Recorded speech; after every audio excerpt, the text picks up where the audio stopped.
Salut à tous et bienvenue dans Comics Discovery, l'émission où le comics n'est que le point de départ pour une discussion qui va se lancer pour un chaos complet, mais vous avez l'habitude.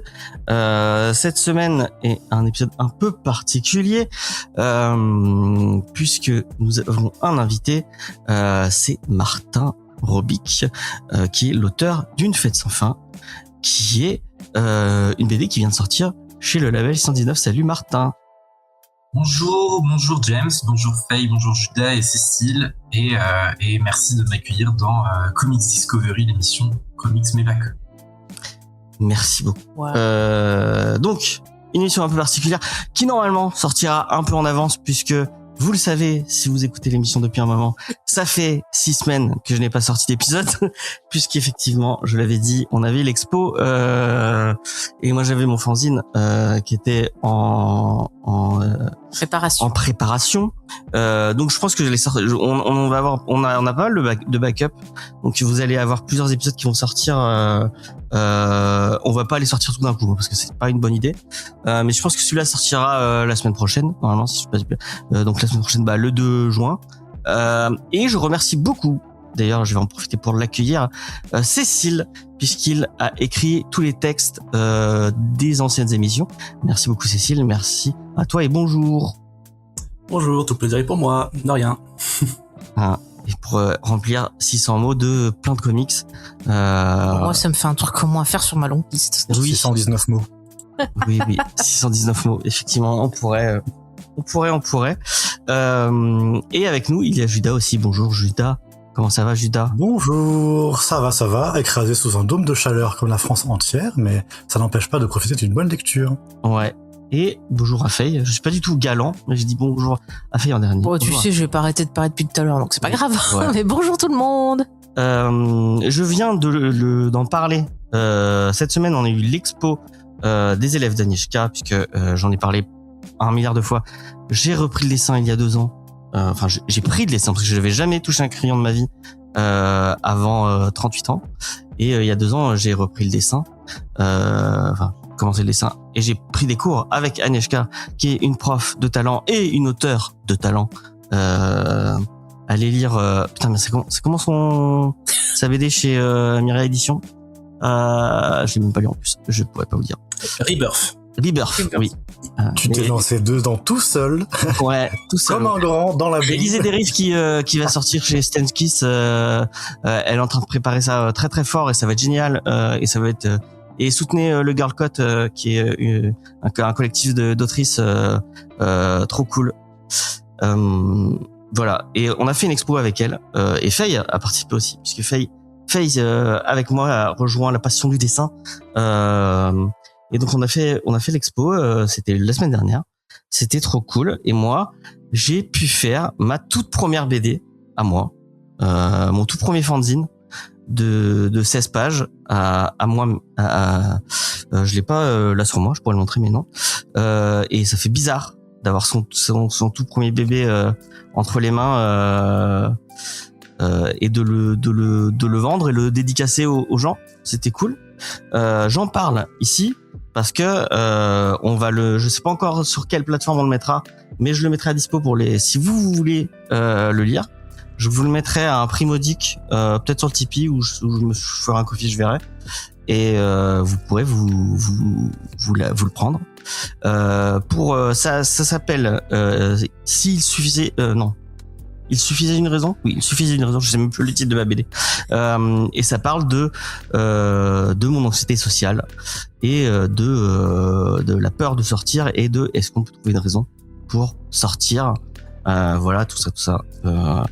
Et j'ai eu que des retours. Pour sortir, ce sera quand il fera moins de 30 degrés. Oui, ça pourrait être. Bien dit. Ça pourrait être une des raisons, effectivement, qu'on puisse sortir.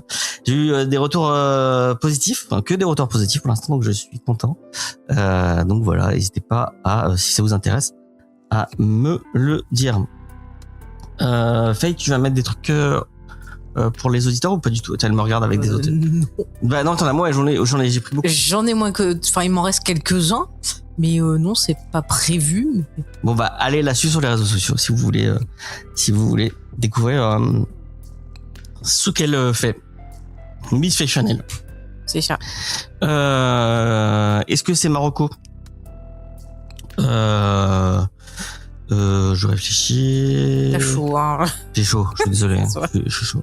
Bah. Je vais réfléchir. Je vais donner la parole à Cécile, qui a, je suis sûr, il a l'air très heureux d'avoir la parole maintenant, qui est une reco, toute prête et toute, et je vais réfléchir à ce que je vais vous recommander ou pas. Elle est à moitié prête, mais j'aime beaucoup improviser.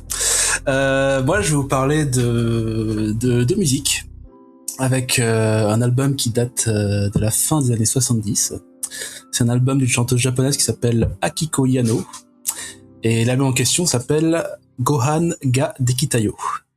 Donc, si vous mettez juste Akiko Yano et Gohan, je pense que vous pourrez trouver l'album dont la couverture est juste la tête de l'artiste en plan bien frontal.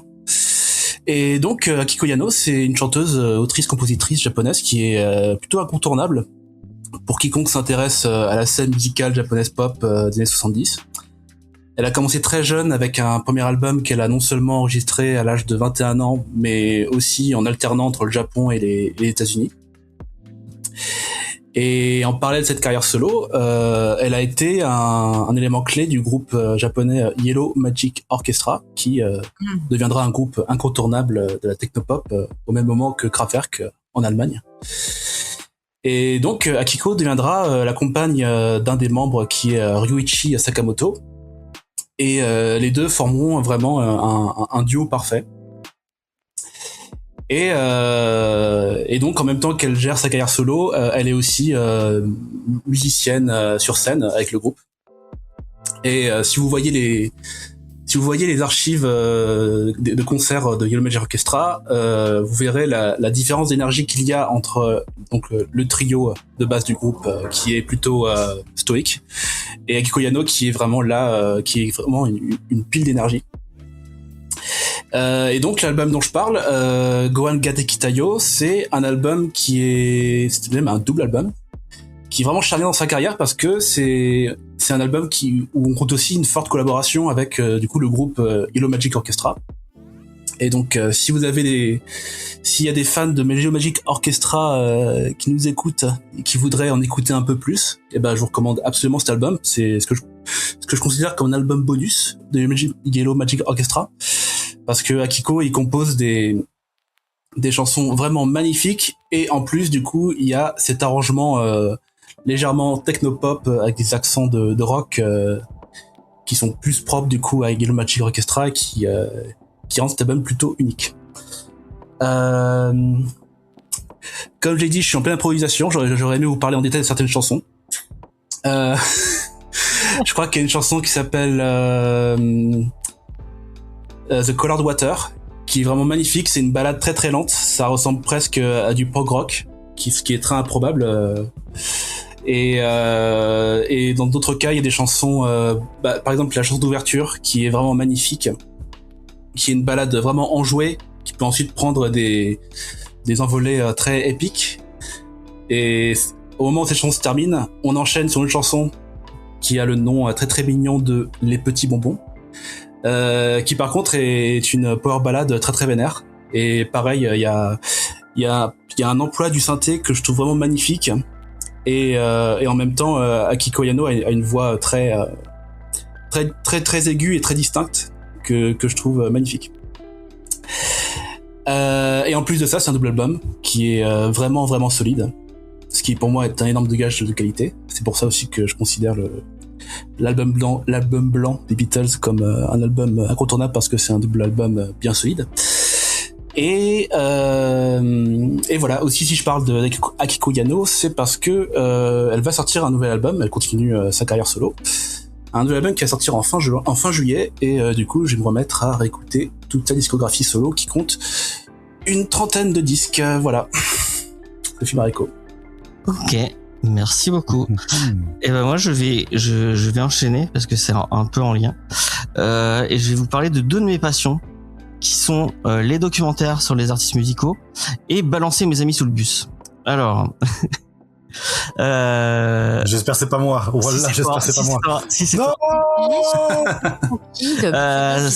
cette semaine, et il est encore dispo sur YouTube, vous pouvez y aller. Moi, je regarde, bon, même si, faites gaffe parce qu'ils utilisent l'IA pour certaines de leurs documentaires et ça c'est pas bien. S'il vous plaît, arrêtez d'utiliser l'IA pour vos documentaires. Il y a des illustrateurs magnifiques qui peuvent vous proposer des superbes illustrations. Donc, allez-y. Mais Arte propose malgré tout des documentaires sympas et il y en avait un pas mal vraiment cool sur Miles Davis que je ne connaissais pas tant, enfin je connaissais le nom de l'artiste mais je connaissais pas tant que ça sa carrière. Du coup j'ai découvert et du coup en dessinant je me suis mis à écouter ce qu'il citait dans le documentaire. Le monsieur est très très très talentueux, mais comme Judas me l'a dit après plus tard parce que Judas connaissait le monsieur dans la vie était un peu spécial, notamment avec ses femmes. Voilà. Tu peux dire que c'était un connard. Oui, c'était un connard. Bah, il a frappé ses femmes. Et puis voilà, la drogue, tout ça. Et puis aussi, il avait un petit ego, le monsieur. Mais ça reste est-ce qu'on le cancelle ou pas? On ne sait pas, on verra. Mais bon, il jouait bien la trompette, donc ça passe. Ça passe. C'est pas comme si c'était Patrick Bruel, ça va, il y aurait pire. Enfin lui il a violé personne. Donc voilà. Contrairement à Patrick Bruel que vous pouvez c'est tout aussi grave, James, tu t'enfonces. Oui, je pense que tu devrais te refocuser sur ce T'es parti sur une route qui dévie. Romain. Qu'est-ce qu'il y a? T'es parti sur une route qui dévie, Ouais, on va revenir sur Miles Davis, qui était un super trompettiste et qui a fait ce que le documentaire citait comme un de ses meilleurs albums, parce qu'il lui aussi il a une carrière indéfinissable avec plein de trucs où il a changé c'est quelqu'un qui a réussi à se réinventer plein de fois, notamment quand le rock était arrivé. Il est arrivé à s'associer avec d'autres artistes plutôt que rester dans son genre à lui. Il a réussi à faire plein de collaborations géniales. Mais c'est simple, c'est vraiment l'artiste qui a un peu touché à tous les sous-genres du jazz pendant l'histoire. Et franchement, Sarah Disco, elle est passionnante aussi pour ça. Pardon. Merci Judas. Mais si vous voulez un album parfait de bebop, puisque c'est un peu comme ça qu'il a commencé, donc le bebop est son genre de base. C'est un album qui s'appelle A Kind of Blue, où il n'est pas tout seul dessus, puisque il y a et Judas va plus me savoir que moi, il y a pléthore d'artistes géniaux du genre sur ce disque, dont Judas aide-moi, pitié. Il y a John Coltrane. Voilà. Et du coup j'en parlais dans la conversation parce qu'on est une conversation de groupe avec Judas, et j'ai eu le droit à la pire des violences, comment on dit déjà, merde, putain, où il m'a dit je connais un super héros, il s'appelle Superman, genre oui, tout le monde connaît Kind of Blue. Bah non, tout le monde ne connaît pas Kind of Blue. Je suis désolé, mon cher ami Judas. Mais si vous connaissez pas tu connaissais Kind of Blue? Eh ben tu connaissais tout. Et c'est pas grave. Bah moi je ne connaissais pas et c'est génial. Si vous avez envie d'écouter, de faire votre Flip Guy, même si je sais que Cécile, ne crie pas. Cécile, tu es un Flip Guy. Sache-le. Hein. Tu un Flip Guy dans ton cœur et tu ne le sais pas encore parce que tu n'as pas découvert les bonnes émissions de Flip. Mais je sais que Agnieszka utilise le terme Flip Girl. Est-ce que tu l'as influencé? Ouais, je crois, ouais. Parce que parce qu'en fait, elle met ça pendant ses cours et je lui ai dit, mais t'es une Flip Girl? Et elle m'a fait, ah oui, je suis une Flip Girl. Du coup, voilà. Effectivement. Mais c'est vrai que pour les cours, comme, en fait, il parle pas et qu'il y a de la musique cool, et que ça peut passer du Miles Davis à, la musique de Zelda, et à chaque fois, c'est bien. J'ai déjà entendu sur FIP des morceaux au ukulélé de la directrice de Sion Universe. Ah ouais, de ouf. Trop bien. En full premier degré. Hein. Calme-toi. Rebecca Sugar, vraiment, c'est génial. Si vous connaissez pas ce que fait Rebecca Sugar, c'est Enfin, tout ce que touche Rebecca Sugar, c'est une dinguerie. Allez-y, écoutez, c'est trop cool. Moi, je sais que pour dessiner vraiment le jazz, ça me met dans un super mood et c'est trop bien. Et voilà. Et Judas, est-ce que t'as une reco maintenant que je t'ai balancé sous le bus? La journée a été un peu exceptionnelle, chers auditeurs, parce que vous avez eu de la part de James la reco de l'album de jazz le plus connu du monde et une radio nationale publique. Franchement, on est sur un bon bingo. Moi, je vais vous parler, et tu sais que je t'aime, James. Moi aussi, je t'aime. Moi, je suis en train de terminer Catabasis, un roman de R.F. Kuang, que je connaissais un petit peu, cette autrice. J'avais lu sa Guerre du Pavot en fantasy, qui était sortie il y a quelques années, avec un petit imbroglio, parce que d'abord c'était Actes Sud qui l'avait sorti, mais ils ont jamais sorti la suite, et ils disaient non, mais le texte il se vend pas, alors que c'était leur meilleure vente, bref, voilà. Donc là, je crois qu'ils ont commencé à refaire une édition de la Guerre du Pavot chez ça va être de Saxus qui a dû le prendre. Bref. Mais moi, du coup, j'avais pas lu la suite parce que c'était pas sorti. Et ensuite, elle avait fait pas mal elle avait fait du coup d'autres romans qui avaient été plutôt intéressants, enfin, en tout cas, qui avaient l'air intéressants, mais que j'ai pas lu non plus. Notamment Yellowface, qui a l'air super chouette, où en fait, elle prend du coup une autrice américaine qui va récupérer le manuscrit d'une autrice asiatique décédée et le publier comme étant le sien. Et donc avec tout ça, en termes de psychologie aussi, de désespoir de publier quelque chose, etc., mais avec une grosse notion sur l'appropriation culturelle, le racisme, le néocolonialisme, etc. Voilà, c'est super, ça a l'air d'être super intéressant. Mais donc moi j'ai lu sa dernière fantasy, qui est Catabasis, qui change beaucoup de la Guerre du Pavot, parce que la Guerre du Pavot c'était vraiment une grande high fantasy avec une guerre, une héroïne qui grandit, etc. Catabasis, c'est un peu sur l'autre sur l'autre spectre du genre, puisque on va suivre deux étudiants qui sont deux étudiants en magie analytique qui étudient à Cambridge University. Et donc ils sont vers la fin de leurs études lorsque leur professeur de magie décède dans des conditions un peu spéciales. Tout le monde est choqué, c'est un grand génie est parti, oh mon dieu, grande perte. Ouais, sauf que les deux loustiques, ils ont autre chose à faire, c'est-à-dire que ils ont besoin que leur prof valide leurs études et leur signe une lettre de recommandation, parce que c'est un peu de ça dont va dépendre leur avenir professionnel dans les universités. Donc ils vont se rendre aux enfers pour aller ramener l'âme de leur professeur, histoire de vraiment faire les choses bien, quoi. C'est un roman qui est assez pop, qui est vraiment très chouette à lire. Je trouve qu'il y a un gros travail sur les deux personnages principaux qui vont vraiment être un petit peu tout seuls dans leur aventure, mais les deux fonctionnent hyper bien ensemble. Dans la Guerre du Pavot, elle avait tendance un petit peu à multiplier les personnages et un petit peu s'éparpiller. Là, on a vraiment, surtout dans les tomes d'après, là on a vraiment un travail sur deux personnages qui vont fonctionner en tandem, où on va découvrir petit à petit, avec ce qu'ils nous disent et surtout ce qu'ils nous disent pas, un petit peu l'envers de leurs études, l'envers de ce milieu-là, avec une grosse critique du milieu universitaire et notamment de sa toxicité. Du coup, avec le professeur, où on te fait comprendre, on t'explique un petit peu avec un ton un petit peu assez ironique que c'était pas forcément le mec le plus sympa du monde et qu'il y a peut-être des problèmes systémiques aussi dans le monde de la recherche et dans le monde universitaire. Bref, ces deux personnages qui s'auto-détruisent un petit peu à leur façon et qui, avec ce voyage aux enfers, vont un petit peu révéler des choses auxquelles ils voulaient pas forcément se confronter, parce que eux, ils voulaient juste valider leur thèse. Voilà, donc Catabasis, c'est vraiment très très chouette, je le recommande.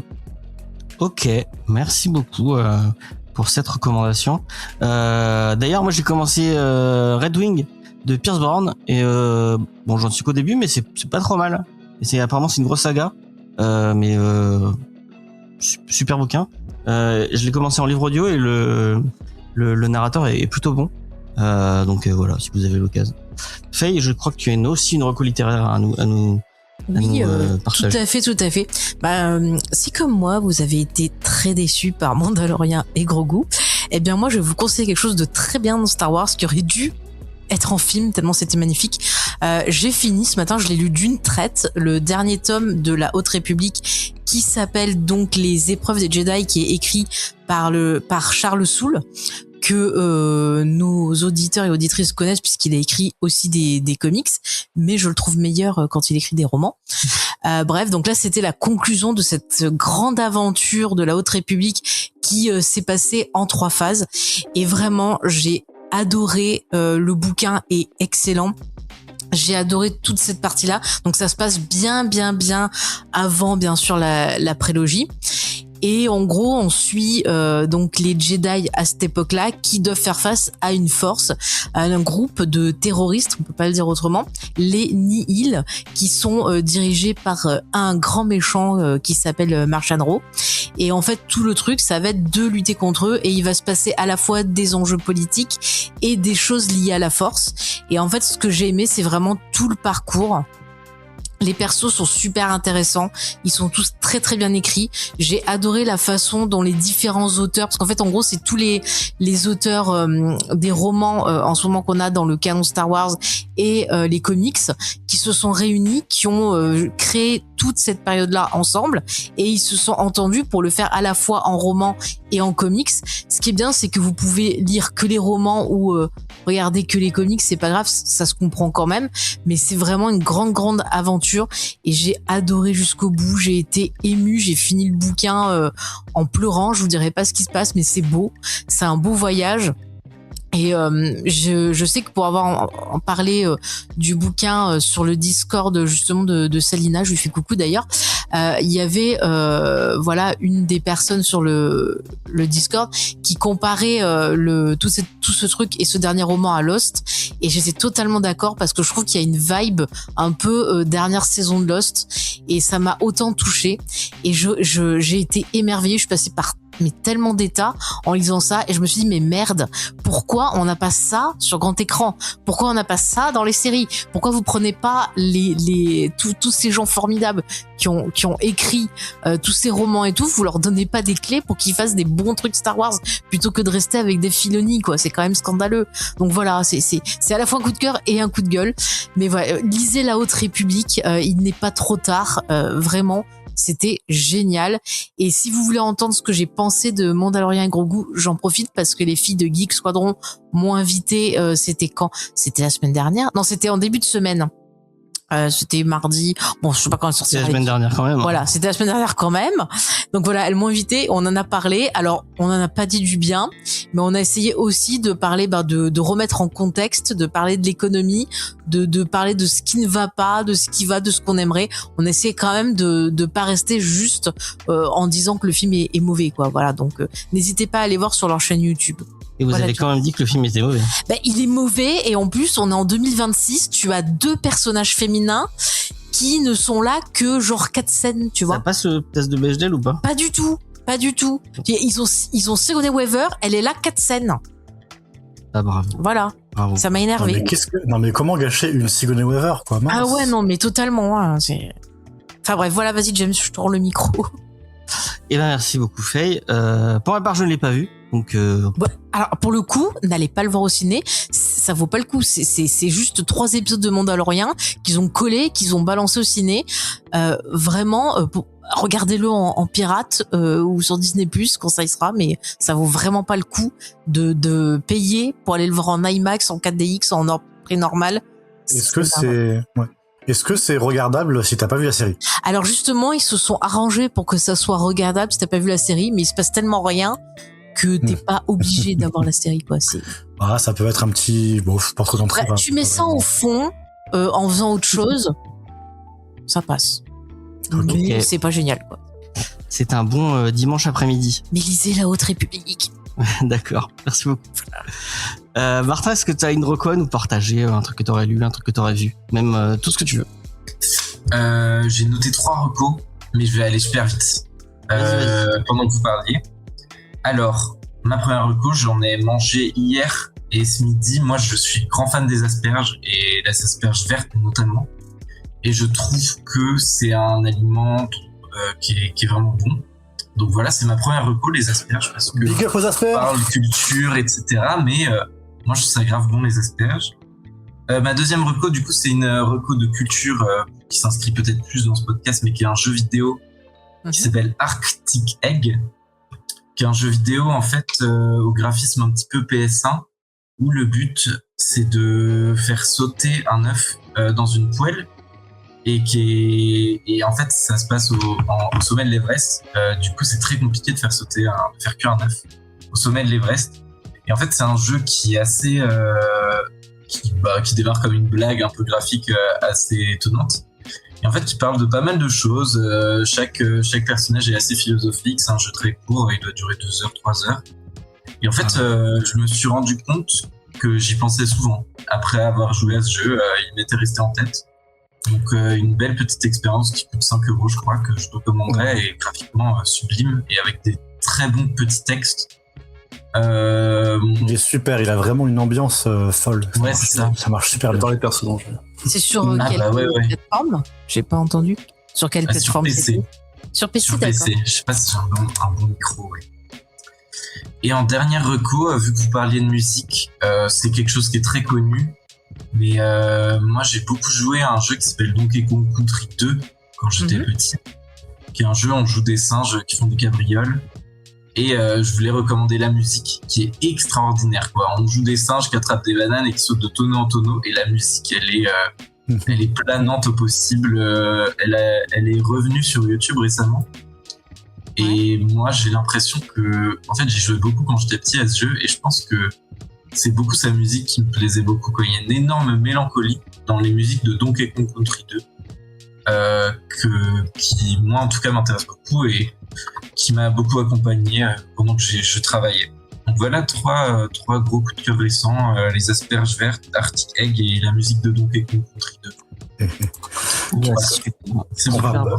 James, tu vas pouvoir faire un TikTok un peu triché où tu vas dire gros secret révéler la meilleure musique pour lire Une fête sans fin, c'est la musique de Donkey Kong Country 2. Voilà. C'est bon, tu l'as. Avec ça, tu vas percer. Pourquoi pas. Ouais, c'est une bonne musique à écouter en lisant l'album, en effet. Mais comme beaucoup d'autres musiques, bien sûr. D'ailleurs, j'y pense, vous parliez de jeux vidéo. Enfin, tu parlais de jeux vidéo. Il y a Pseudoless qui a fait une super vidéo sur Kern, donc qui est un jeu qui a été en partie développé par quelqu'un que tu connais bien, puisque c'est Mathieu Bablet. Et j'ai pas joué au jeu, mais la vidéo spoil de ouf, puisque ça parle de la fin totalement.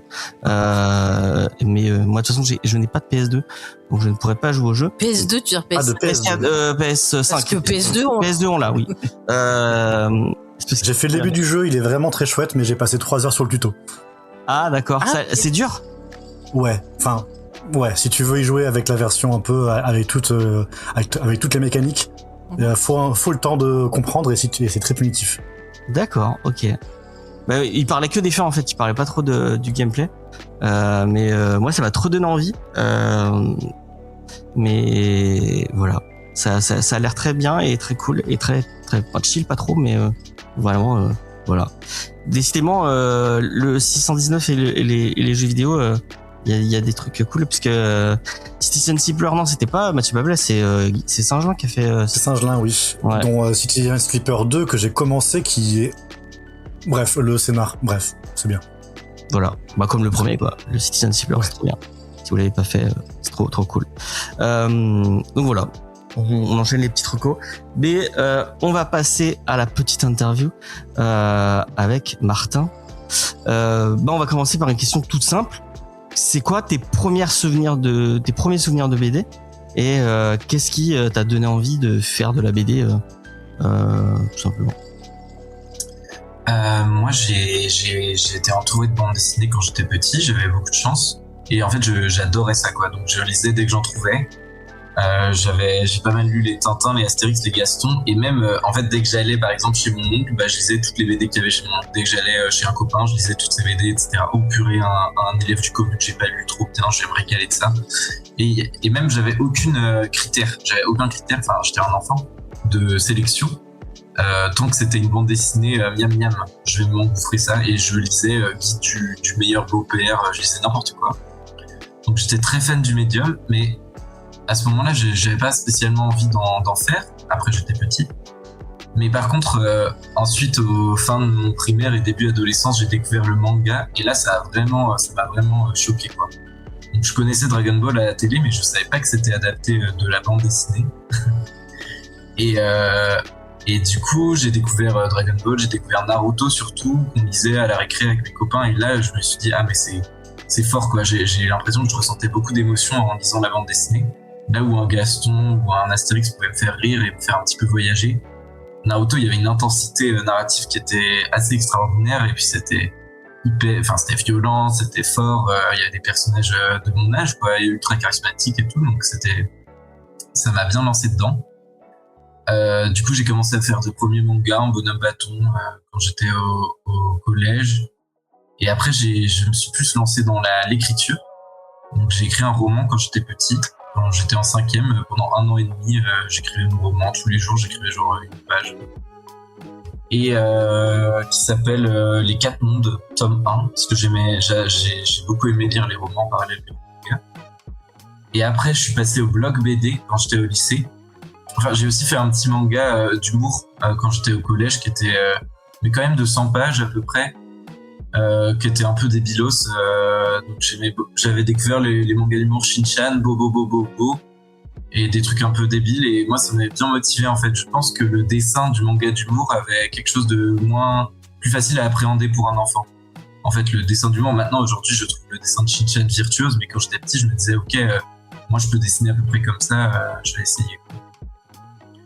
Donc voilà, et après j'ai fait donc un blog BD au lycée, et là j'ai rencontré quelques amis qui dessinent aussi, notamment Louis Forel avec qui je travaille encore aujourd'hui, qui a fait un fan art à la fin du livre Une fête sans fin, et ensemble on a fait des bandes dessinées, donc dans l'idée de faire un blog BD, donc pas mal influencé par Boulet, Maliki, Marion Montaigne et Myrion Mal, Marie Spénal aussi, pas mal d'auteurs et d'autrices de l'époque.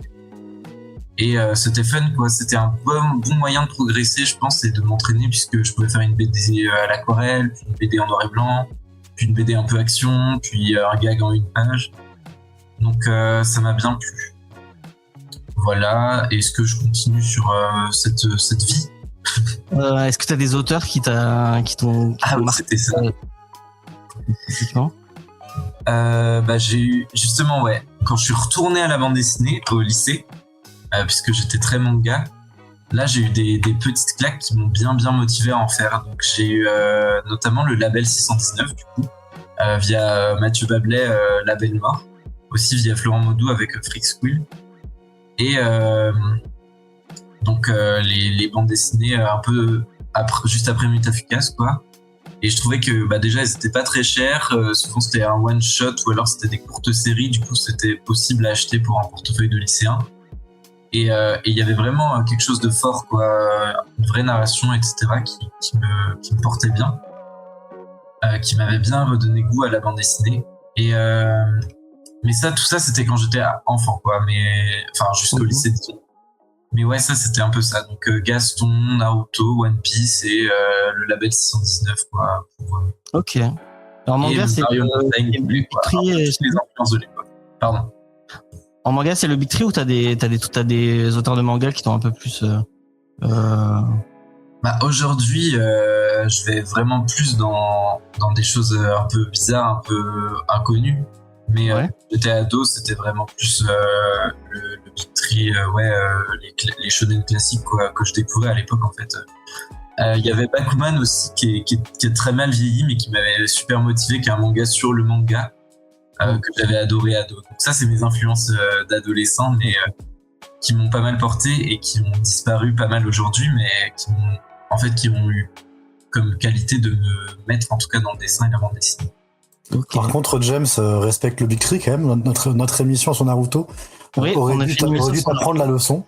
Où j'ai dit tout le mal que je pensais de Naruto. Ça y est, c'est parti. Qui est le pire manga du Big Tree.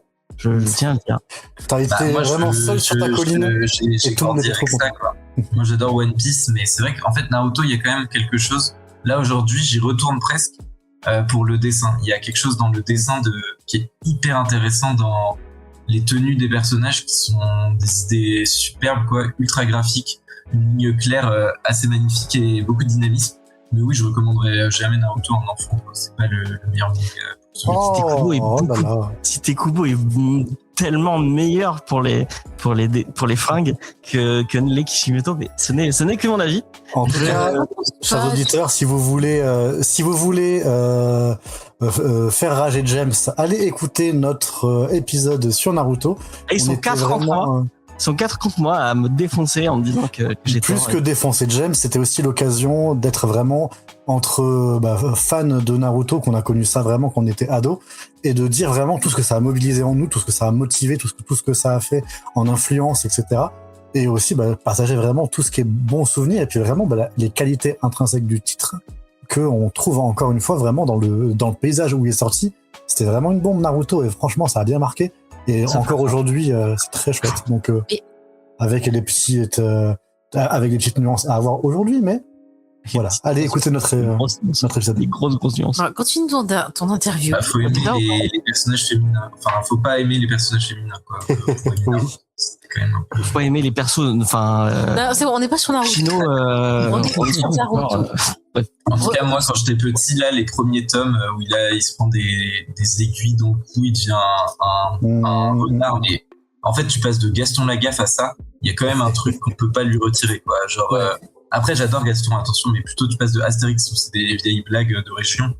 Ah, ok, je suis à l'école des ninjas, je peux faire des boules de feu et transformer mon pote en shuriken.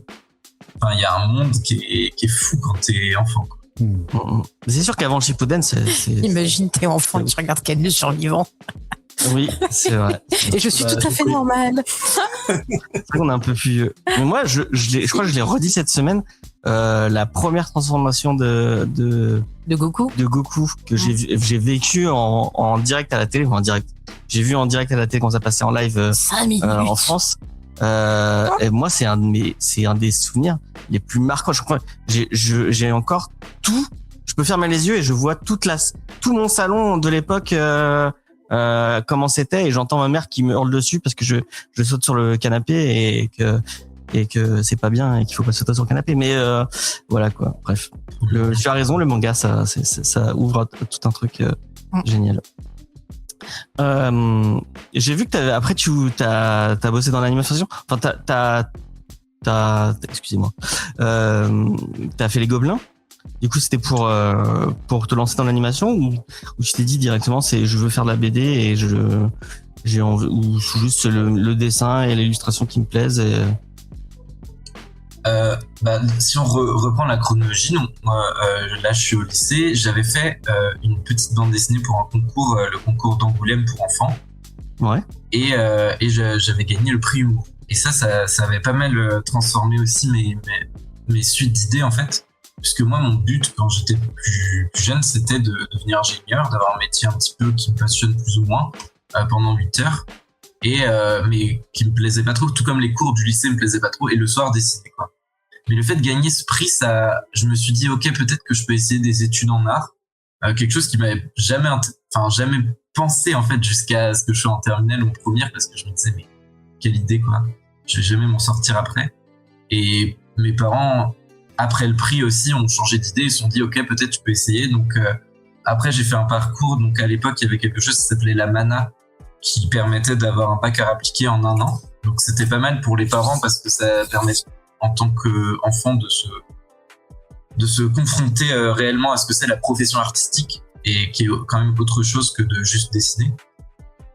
Et ça m'avait bien plu. Ensuite, j'ai fait une formation de 2 ans en dessin animé dans une école publique à l'ESAT, un DMA, maintenant ça s'appelle DNMade, que je recommanderais beaucoup, on avait des petites promotions.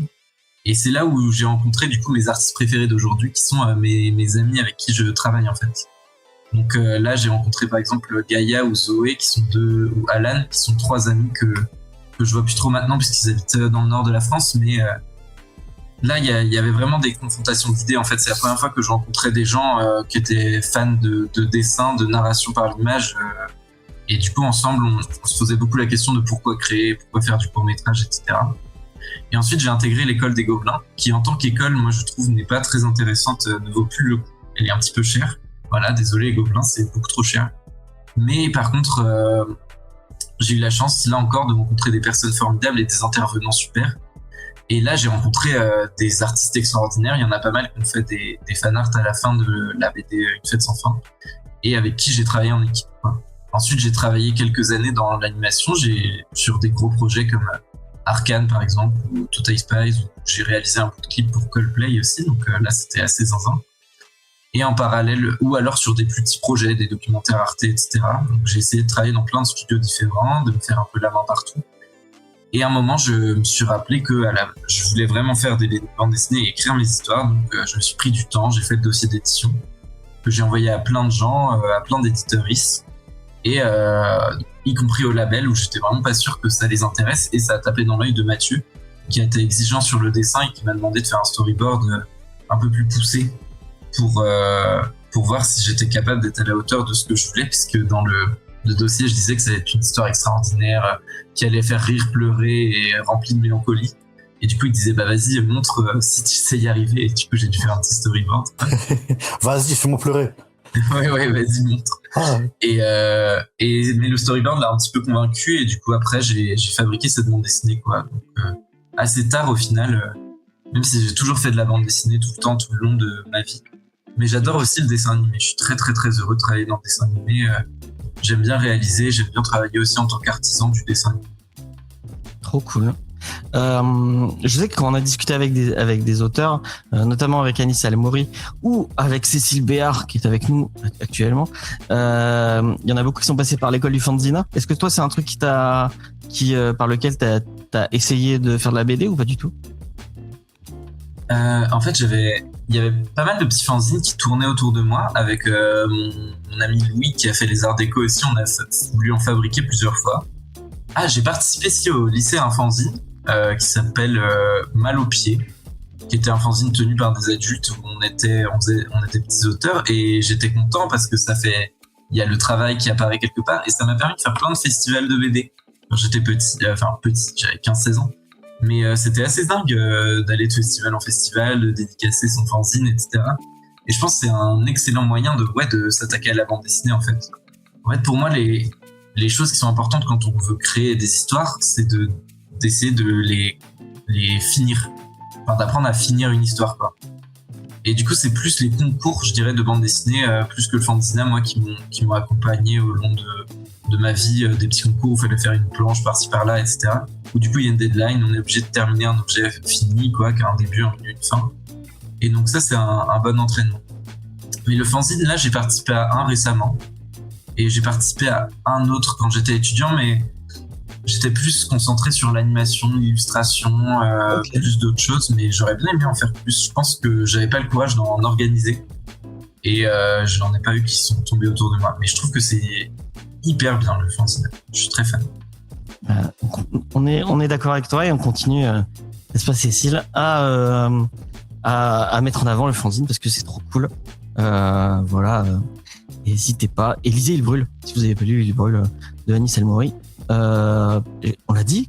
On a fait une émission depuis la Comédie du Livre, je sais même plus. Super, Il brûle. Hein. C'est les émotions. Ouais, il est fou. Et l'auteur, bon, du coup, on a rencontré l'auteur, qu'on avait déjà eu en interview, et on l'a vu en vrai.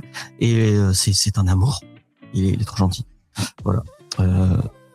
Et bravo James pour ton premier comic, du coup, dans un fanzine, si j'ai bien compris. Non, c'est pas de faire, c'est une BD où c'est format fanzine, mais tout seul. Il y a un fanzine tout seul, bah bravo. Ouais. Oh ouais. Merci beaucoup.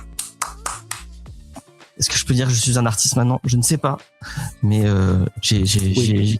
Oui. Ah merci, c'est gentil. Voilà. Je sais plus quoi dire, mais. Moi, j'ai une question. Vas-y. J'aime beaucoup les processus créatifs, et je me demandais, quand tu crées, est-ce que tu vas t'inspirer de musique, de films ou de littérature pour essayer un peu d'influencer ton histoire? Tu vois, par exemple, tu vas te dire, tiens, là, je sais que je dois faire une scène de danse. Tiens, ça me fait penser à tel film où j'ai vu cette danse qui m'a plu. Est-ce que je m'en servirais pas pour la mise en scène? Enfin, tu vois, te mettre peut-être dans un cadre précis pour la création. Enfin, moi, ça m'intéresse de savoir un peu les influences autres que la BD que tu pourrais avoir dans tes histoires? Là, c'était ma première bande dessinée, donc j'avais une manière d'écrire qui était un petit peu chaotique. Mais maintenant, j'ai une manière bien plus structurée d'écrire mes histoires. Mais en tout cas, j'essaye de pas m'inspirer d'autres œuvres dans l'idéal, même si forcément ça reste dans un coin de ma tête. Mais par contre, je m'inspire beaucoup du réel, en fait, d'anecdotes ou d'émotions que j'ai vécues ou qu'on m'a racontées. Ou j'ai aussi parfois, j'écoute pas mal de documentaires sur des documentaires qui, de fil en aiguille, m'amènent à des sujets que je trouve intéressants. Et j'ai l'impression que ce qui est pas mal, c'est de creuser dans les détails. Enfin, moi, c'est mon avis. Attention, hein, je trouve ça très bien de s'inspirer d'autres œuvres. Il y a aucun problème. Mais en tout cas, moi, j'aime bien partir de sentiments que j'ai vécus pour créer des histoires et de thèmes que j'ai envie d'aborder, quoi, de réflexions un petit peu philosophiques ou desquelles je parle avec mes amis, par exemple. Mais là, donc, je m'inspire du réel, donc pas mal de photographies si c'est visuel. De photographie, parfois en effet ça peut être des images de cinéma, mais sinon de photographie, ou alors en œuvre, je m'inspire pas mal de la mode, si jamais j'ai besoin de designer un peu des habits, des motifs, etc., de créateurs, créatrices que j'aime bien. Et sinon pour les émotions, de la musique, etc., mais j'essaye de me détacher d'œuvres pour pas essayer enfin je sais pas, en fait c'est pas vraiment conscient, mais oui, le réel a déjà beaucoup à offrir. Je vois. Ouais, tu fais vachement appel à tes émotions. C'est plus ça qui va te guider que te dire je vais me prendre des références à tel endroit. Genre quand tu travailles, c'est plus dans le silence ou t'aimes bien avoir des trucs en fond, parce que je sais qu'il y a des fois des artistes ils vont dire moi j'écris qu'avec de la musique, ou moi j'écris avec des films en fond. Tu vois, par exemple, je prends l'exemple de Xavier Dolan par exemple, qui écrit en regardant des films. Tu vois, il y a des gens qui aiment bien avoir du bruit autour, alors que d'autres ça va être vachement le silence, je me concentre sur mon histoire et rien d'autre existe. Pour l'écriture, moi, en fait, j'écris sur un très long temps où j'enrichis d'idées une histoire. Donc, j'ai quand même des moments dédiés à l'écriture, et dans ce cas-là, j'écoute que de la musique. Mais pour l'écriture, ça va plus être, je vais avoir plein d'idées, je vais les mettre dans différents projets, pas dans le même, pour pas que ce soit un projet qui soit rempli de choses qui ne résonnent pas les unes avec les autres. Et une fois que j'ai un projet qui est bien rempli, je vais essayer de prendre du temps pour le structurer. Mais par contre, je recommence, j'essaye de faire une bonne structure, je me remets beaucoup en question, etc. Et là, je peux m'inspirer de structures qui existent déjà, quoi, pour les suivre, ou alors partir à l'inverse, etc. Mais c'est plus l'anatomie un peu du scénario.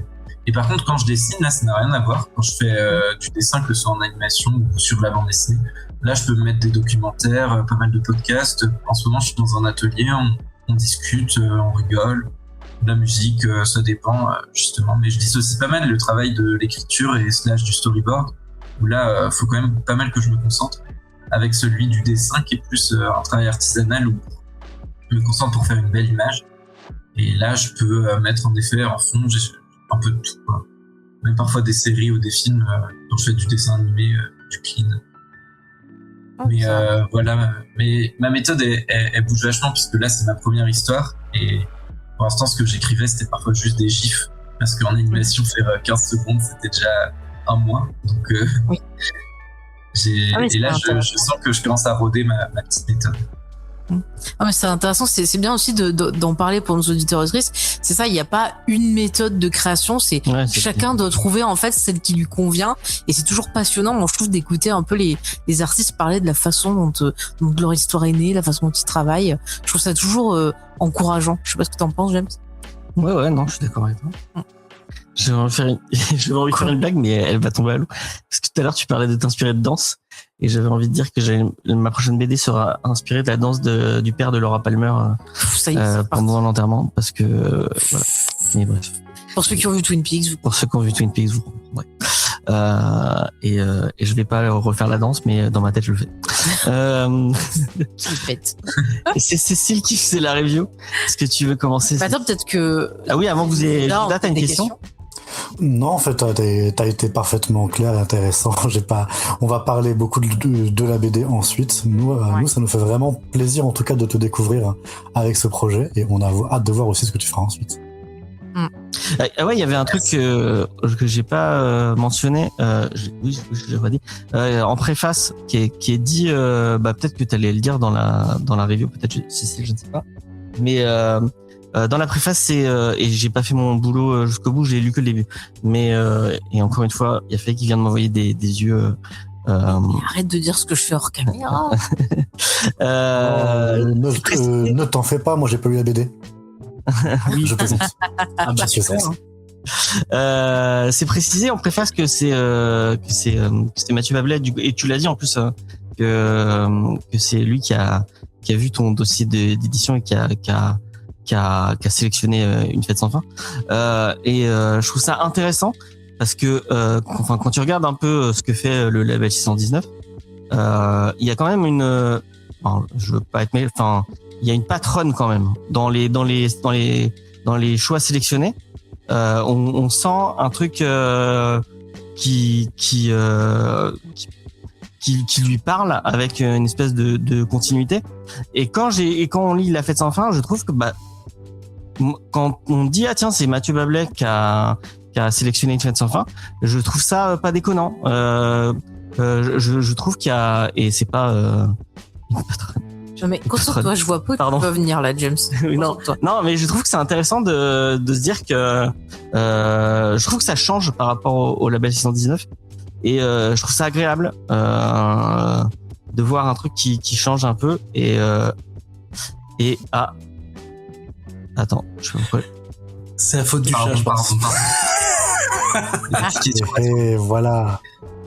Je peux réagir à ce que tu dis si tu veux par rapport au label parce ouais, que vas-y. moi j'ai eu pas mal la réflexion en effet quand je leur ai envoyé mon dossier, je pensais pas qu'ils l'accepteraient, mais je trouve que cet album il s'inscrit quand même pas mal dans leur ADN pour plusieurs raisons. Moi ce que je trouve qui rejoint pas mal de bandes dessinées du label, c'est quand même l'aspect assez immersif de leurs œuvres. Donc on a des gros one shot dans lesquels on se plonge dans un univers qui nous est inconnu. Et parce que le dessin est assez fourmillant de détails et riche, on rentre assez immédiatement dans l'histoire. Cependant, c'est pas un dessin qui est réaliste, quoi. Et c'est là où il va se distinguer des bandes dessinées comme Largo Winch, 13, etc. Puisque il y a une certaine prise de liberté par rapport à la réalité. On a les personnages de Mathieu Bablet, qui pourtant fait des décors extrêmement construits, vont avoir des proportions un petit peu étonnantes. Et pareil pour Guillaume Singelin, etc. Et du coup, moi, je pense que ma bande dessinée, elle s'inscrit là-dedans, puisque j'ai essayé là, j'ai poussé au maximum mon dessin. Donc, on a un dessin qui est quand même assez détaillé, qui m'ont demandé eux-mêmes de pousser. Et une histoire qui va se vouloir immersive, un petit peu comme un film, ou quoi, et qui va s'inscrire un petit peu dans leur ADN, comme ça. Par contre, en effet, je pense que ça c'est un peu différent. Si on a l'habitude des histoires et des histoires un peu violentes et un petit peu arides qu'on peut retrouver au label. Cependant, ça peut faire écho aussi à des œuvres comme Adrasté ou d'autres. Donc, je pense que c'est un peu différent, mais moi, je suis ravi de rentrer, d'être au sein du label. Et je trouve qu'il y a quand même quelque chose qui les relie quand on voit ce qu'on peut voir avec Midnight Tales ou d'autres.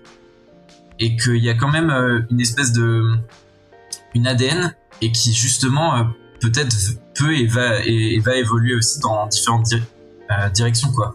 Moi, ce qui m'a attiré avec le label, c'était que c'était quelque chose qui changeait de la bande dessinée traditionnelle. Donc si jamais c'est une collection qui continue à s'enrichir, à évoluer, je pense que c'est que le mieux pour avoir sans cesse des nouveaux lecteurs, de nouvelles lectrices qui peuvent rentrer dans leur univers et dans leur manière de raconter des histoires, quoi, et tirer la BD vers le haut, quoi. Mais c'est vrai que je comprends tout à fait ton sentiment et il est partagé aussi par d'autres, et que ce soit en bonne ou en mauvaise surprise d'ailleurs, à propos de cette bande dessinée, même si globalement j'ai l'impression que elle rentre quand même bien dans ce domaine. Et quand j'entends les thèmes que veut développer Mathieu plus tard, ou alors Guillaume, j'ai l'impression que ça fait pas mal écho à des thèmes que moi-même j'aimerais développer, ou que j'ai développé même au sein de cet album. Et du coup, je pense qu'on se rejoint pas mal là-dessus. Voilà, en gros. Je marche peut-être sur les plates-bandes de Cécile dans la review, mais moi, ce que je trouve intéressant, c'est qu'il y a un côté beaucoup plus onirique qu'on n'avait pas trop chez le label. Pour être sincère, moi on me donnerait ta BD comme ça, sans bon courage, je sais qui dit bon courage Cécile. On m'aurait donné la BD sans me dire c'est du label 619, j'aurais dit c'est du 6 pieds sous terre ou c'est du bon, tu vas devoir arracher. Non, en vrai, bon, non, mais je trouve ça, pour finir, je trouve que c'est une bonne idée, de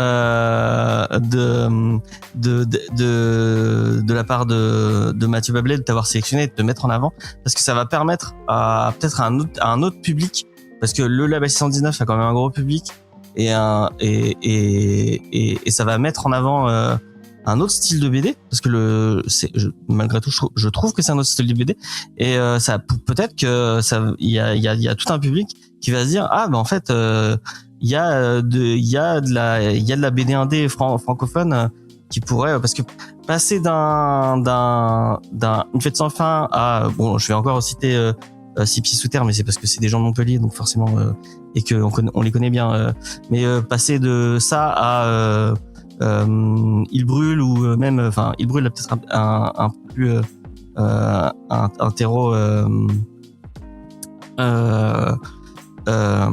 alors excusez-moi, Sauvage, voilà, Sauvage de 6 pieds sous terre, de passer de Une fête sans fin à Sauvage, il y a des liens qu'on peut faire plus facilement que on pourrait peut-être pas faire avec Silent Jenny ou même avec Frontières. Parce que t'as un côté plus, ou même La plus belle personne, pour citer encore oui, je n'ai pas de contrat avec 6 pieds sous terre. Moi je sais pas où tu vas là. Moi non plus. Arrête-toi. Mais je vais donner la parole à Cécile, ce sera plus intelligent. Vas-y Cécile. Oui, et ne vous inquiétez pas, avec l'interview, il n'y a pas trop d'éléments à spoiler dont je vais raconter pour en guise de review et donc d'introduction. Donc nous parlons ce soir d'une fête sans fin, la toute dernière sortie du label 619 d'édition Haute-Sèvres. Il s'agit d'une BD dessinée et scénarisée par Martin Robic, que nous avons le plaisir et l'honneur d'avoir en tant qu'invité aujourd'hui. Martin Robic, tu as avant tout fait des études d'animation et tu es diplômé de l'école des Gobelins, dont on peut retrouver sur leur chaîne YouTube le court-métrage Chronique de l'eau salée, qui à titre personnel fait partie de mes courts-métrages préférés venant des élèves de cette école. Et pour la petite anecdote, l'équipe de ce court-métrage compte aussi une certaine Alexandra Petit, qui a elle aussi sorti une bande dessinée intitulée On ne parle pas de ces choses-là.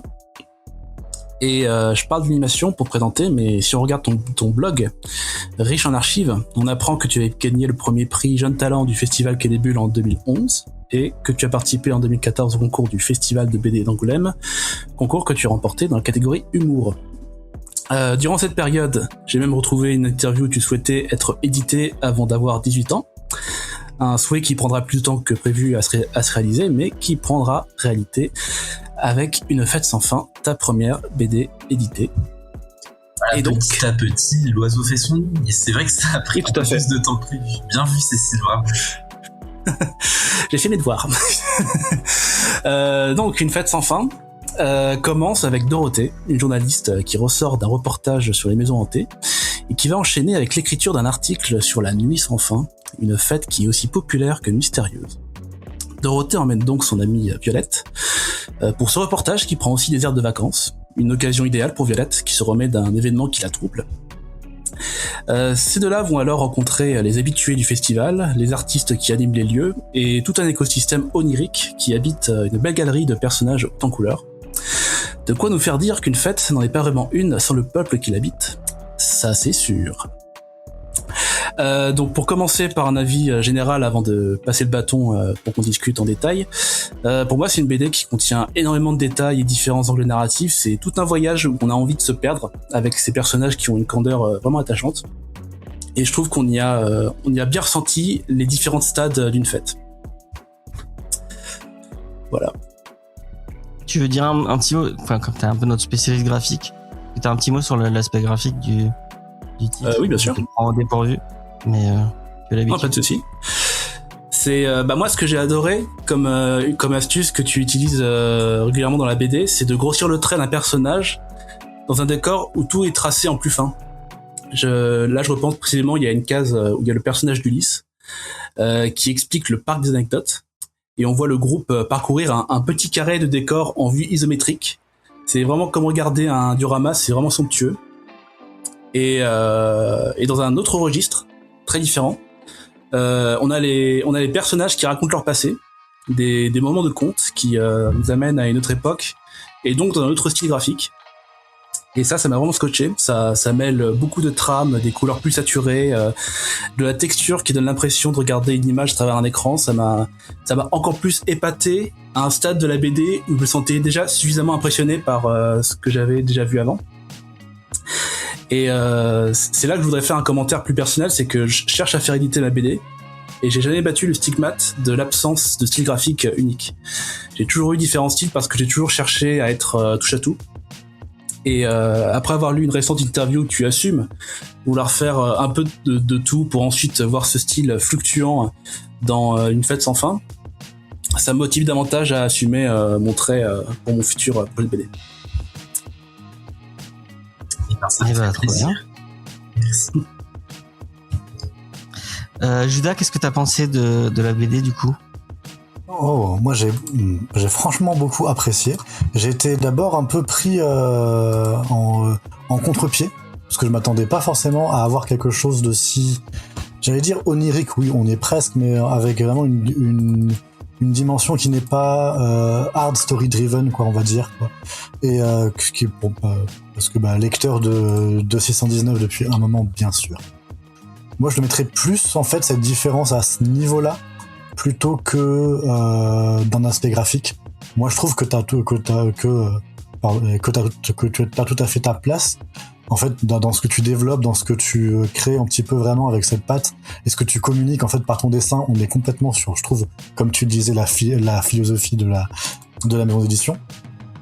C'est dans ce que ça raconte et dans quel, en fait, il y a vu que, je vais le dire ainsi, j'ai pas senti d'amorce évidente pour comment prendre l'histoire.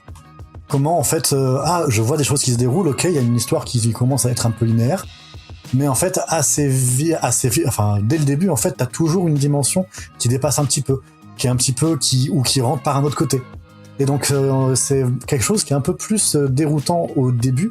Et quand j'ai commencé un petit peu, comme le personnage principal, à me dire que je devais un peu me lâcher, me laisser aller, voir où est-ce que ça m'emmenait, qu'est-ce que ça me faisait ressentir, et arrêter un petit peu d'essayer de voir vraiment case par case une progression narrative, et je suis passé sur un mode de lecture qui était beaucoup plus pictural, enfin beaucoup plus à picorer, à voir où est-ce que, à essayer un petit peu de voir le tableau global, qui était du coup que cette fête sans fin a été vraiment une succession de moments, une succession de petites scénettes, de petites choses dont j'ai compris la cohérence au fur et à mesure, et qui m'a amené à beaucoup en fait réfléchir et à ressentir un petit peu ce que j'avais en moi.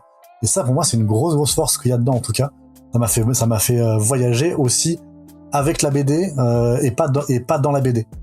Je sais pas si on capte un petit peu ce que je veux dire. Et en plus, à l'intérieur, t'as des moments qui sont beaucoup plus petite histoire, qui fonctionnent extrêmement bien. Moi, j'ai été vraiment saisi par la petite histoire sur le tableau. Vous voyez ce dont je veux parler. Oui. Mm-hmm. Qui, quand elle est arrivée, je commençais à me dire, ok, maintenant je vois un petit peu ce que la BD est. Et là, tu m'as à nouveau pris et je me suis fait, oh, la BD, ça peut être ça aussi. Oh, il y a des choses qui... Et en fait, on va de surprise en surprise. À la fois, on sait un petit peu où on va, et à la fois, on découvre complètement un angle nouveau, quelque chose qui continue ce qu'on avait commencé à réfléchir, mais avec une petite marge différente. Et on découvre un petit peu un autre univers, on découvre une nouvelle pièce, on découvre de nouvelles personnes, et on change encore un petit peu dans cette nuit-là, dans cette soirée qui va se dérouler, et franchement, ça a été une expérience vraiment très très agréable. Jusqu'à la fin, je me demandais si t'avais aimé ou pas. Jusqu'à ce que tu dis. Et c'était une expérience très agréable. Ok, j'étais ouf. Ok, mais oui, je pourrais expliquer un peu plus après. Quand vous voulez, je sais pas, mais par rapport à toute cette structure narrative. Bah, t'es invité, c'est toi qui décides. Vas-y, hein, si t'as Toi, envie la parole. de prendre la parole, vas-y. Moi, il y a eu beaucoup de points de départ pour l'écriture de cet album auquel je pensais depuis longtemps, depuis mes années étudiantes pas mal, quand justement je faisais des fêtes et que j'avais l'impression que la fête avait plutôt mauvaise presse dans les médias et était plutôt montrée comme quelque chose de bien, mais avec sa part d'ombre qui ne s'en détachait jamais, quoi. Ça partait souvent en cacahuètes, avec des gens qui se battent, etc., du bordel partout, les gens qui perdent le contrôle à cause de substances. Or, les fêtes que j'ai fait, moi, beaucoup, une fois étudiant, c'était vraiment des cadres très très bienveillants, agréables, et plutôt qui font grandir moralement, intellectuellement, quoi. Des rencontres avec des gens. Et du coup, là, cette bande dessinée, j'ai voulu prendre le point de vue du coup de Violette qui se balade, qui erre un petit peu en suivant des groupes au gré de la fête, qui a un poids sur le cœur.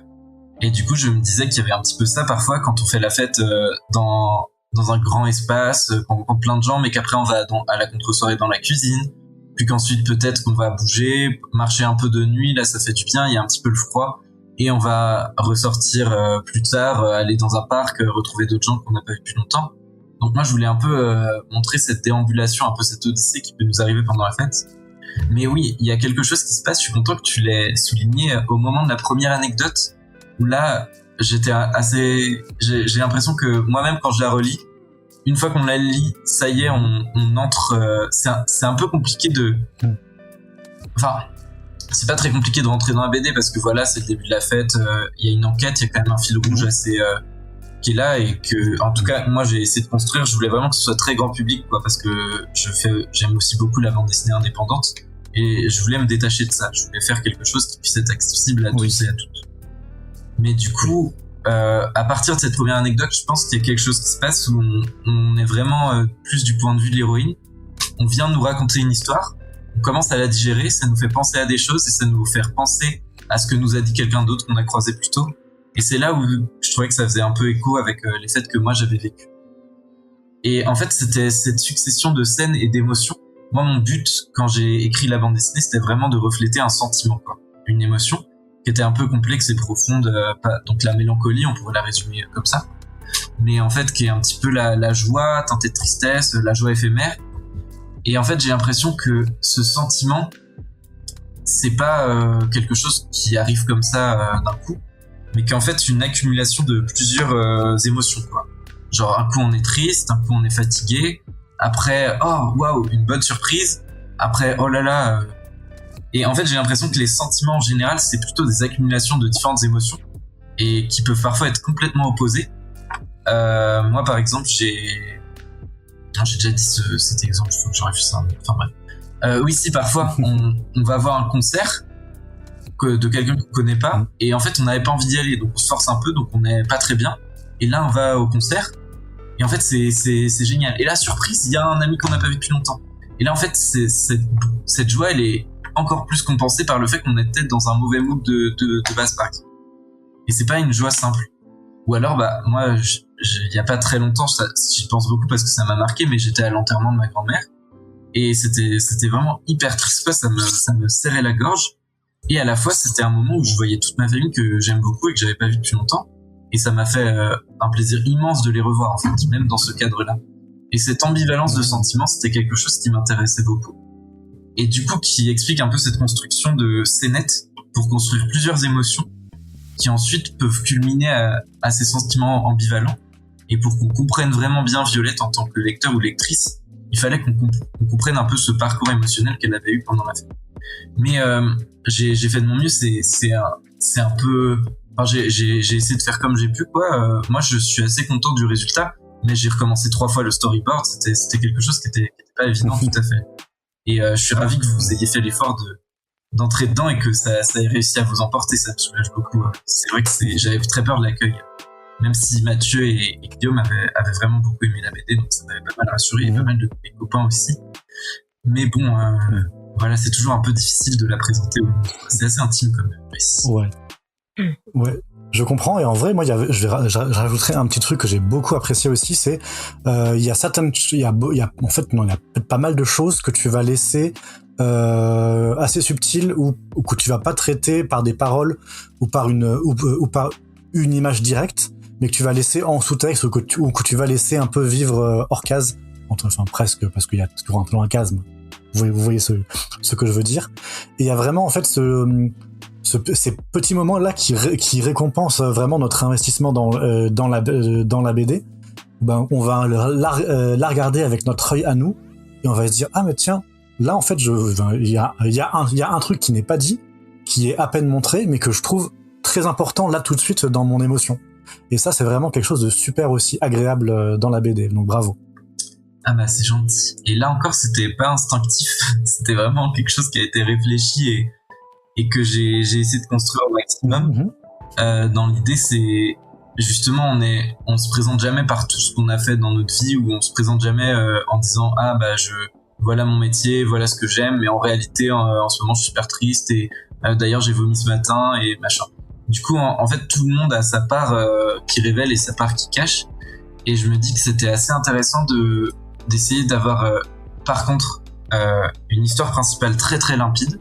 Donc moi je juge que le parcours de Violette c'est assez évident quoi, on le comprend au fur et à mesure de la bande dessinée, et il y a des histoires qui sont claires et nettes et des pensées qui sont écrites dans les bulles, etc.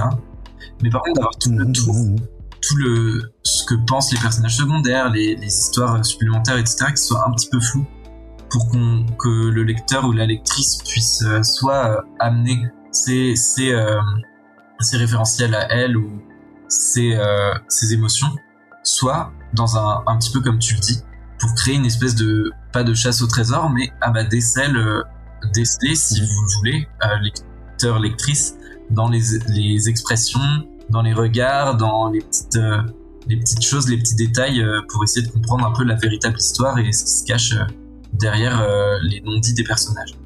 Donc moi je sais vraiment l'histoire un peu en entier, mais j'ai choisi d'en révéler que partiellement. Et je trouve que ça permet de rajouter de la densité à la bande dessinée, parce que de rien j'avais que 170 pages, même si c'est beaucoup.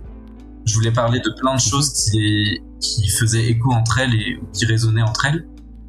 Et du coup, c'était assez utile d'avoir cette idée de non-dit ou de narration subtile pour montrer qu'il y a quelque chose de plus large derrière, mais que sans pour autant avoir à tout raconter pendant des pages et des pages.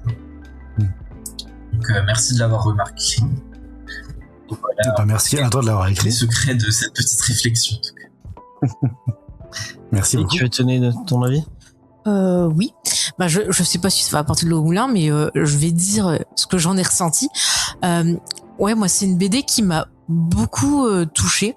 Et en fait moi au niveau des émotions, je l'ai ressenti comme quand tu es en dépression et que tu te reconnectes. C'est-à-dire que le début, pour moi, c'est vraiment, j'ai l'impression qu'elle ressent rien. Et au fur et à mesure de son avancée, j'ai l'impression qu'en fait, quelque part, elle va avoir comme un instant de lucidité et se retrouver quelque part. Et je l'ai vécu, en fait, comme quelque chose un peu d'initiatique. Et j'ai beaucoup pensé, en fait, au Magicien d'Oz en lisant, parce que la structure un peu onirique, les couleurs, le fait qu'elle ait des rencontres et que c'est ces rencontres qui vont apporter des choses, ça m'a beaucoup fait penser un peu à Dorothy qui arrive comme ça dans le pays d'Oz et qui va rencontrer le lion, voilà toute la bande qu'elle rencontre, et ce que ça va apporter. Et en fait, je l'ai vécu un peu comme limite presque un conte. Et je me suis laissée emporter dedans, et l'utilisation des couleurs, notamment le violet, enfin tous ces trucs un peu, des fois pastel, un peu pop, ça m'a fait remonter des tonnes et tonnes d'émotions, et j'ai repensé à plein de choses, et ça m'a fait beaucoup penser à une scène que j'adore dans le film Garden State, qui correspond à un truc que j'ai vécu, où à un moment il y a Zach Braff qui est assis dans une fête, et tout le monde s'amuse autour de lui, et lui en fait il bouge pas, il ressent rien, il est amorphe, alors que tout le monde s'amuse. Et en fond il y a une musique qui s'appelle In the Waiting Line, que j'adore, qui illustre parfaitement la scène.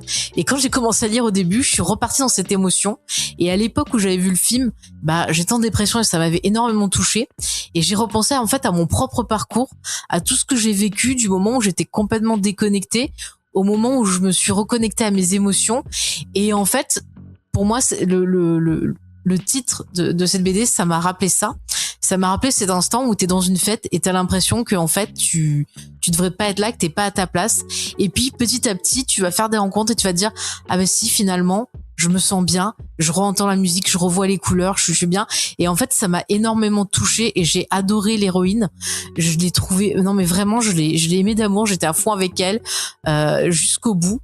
Et vraiment bravo parce que le fait d'utiliser tout ce côté onirique, ce côté labyrinthique, ce côté aussi j'ai l'impression que tu utilises beaucoup de symboles dans l'histoire et je trouvais ça génial. Moi qui adore David Lynch, où David Lynch c'est genre il faut pas penser, il faut écouter l'émotion quand il parle de ses histoires, bah c'est ce que j'ai fait. J'ai essayé de pas réfléchir et je me suis laissé guider par l'émotion. J'ai let it go. D'ailleurs j'ai pensé à Lost aussi, tiens James, où il y a ce côté aussi de se laisser aller et de prendre les choses comme elles arrivent. Et voilà, j'ai aimé toutes les réflexions que ça a apporté. Et quand j'ai fini ta BD, en fait, ça m'a fait du bien au moral. Parce que c'est pareil, je suis dans une période pas tip top. Et ça m'a fait du bien au moral parce que ça m'a aidé à reprendre conscience du parcours que moi-même j'avais fait. Et je trouve que finalement, c'est une histoire qui est hyper encourageante.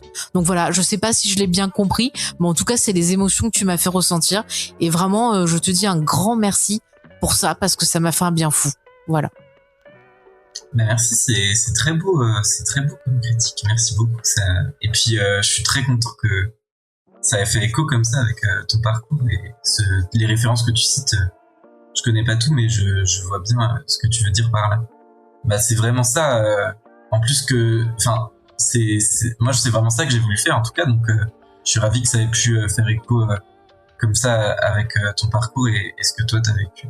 Moi, j'ai eu des moments où ça allait pas très bien. Et justement, faire la fête et voir des amis qui m'aident, ça allait beaucoup mieux. Donc, c'était un peu ça que je voulais retranscrire aussi.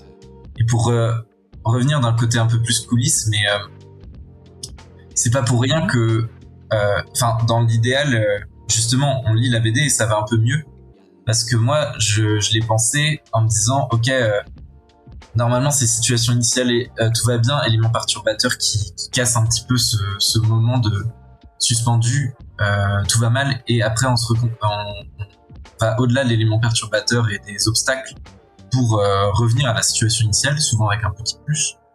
Moi, c'est comme ça que j'avais appris à écrire des histoires quand j'étais en 5e, et puis j'avais pas mal suivi ça. Et là, je me disais, ce qui pourrait être intéressant, c'est les situations initiales où ça va pas trop. Et les obstacles, c'est que des moments qui aident à aller mieux.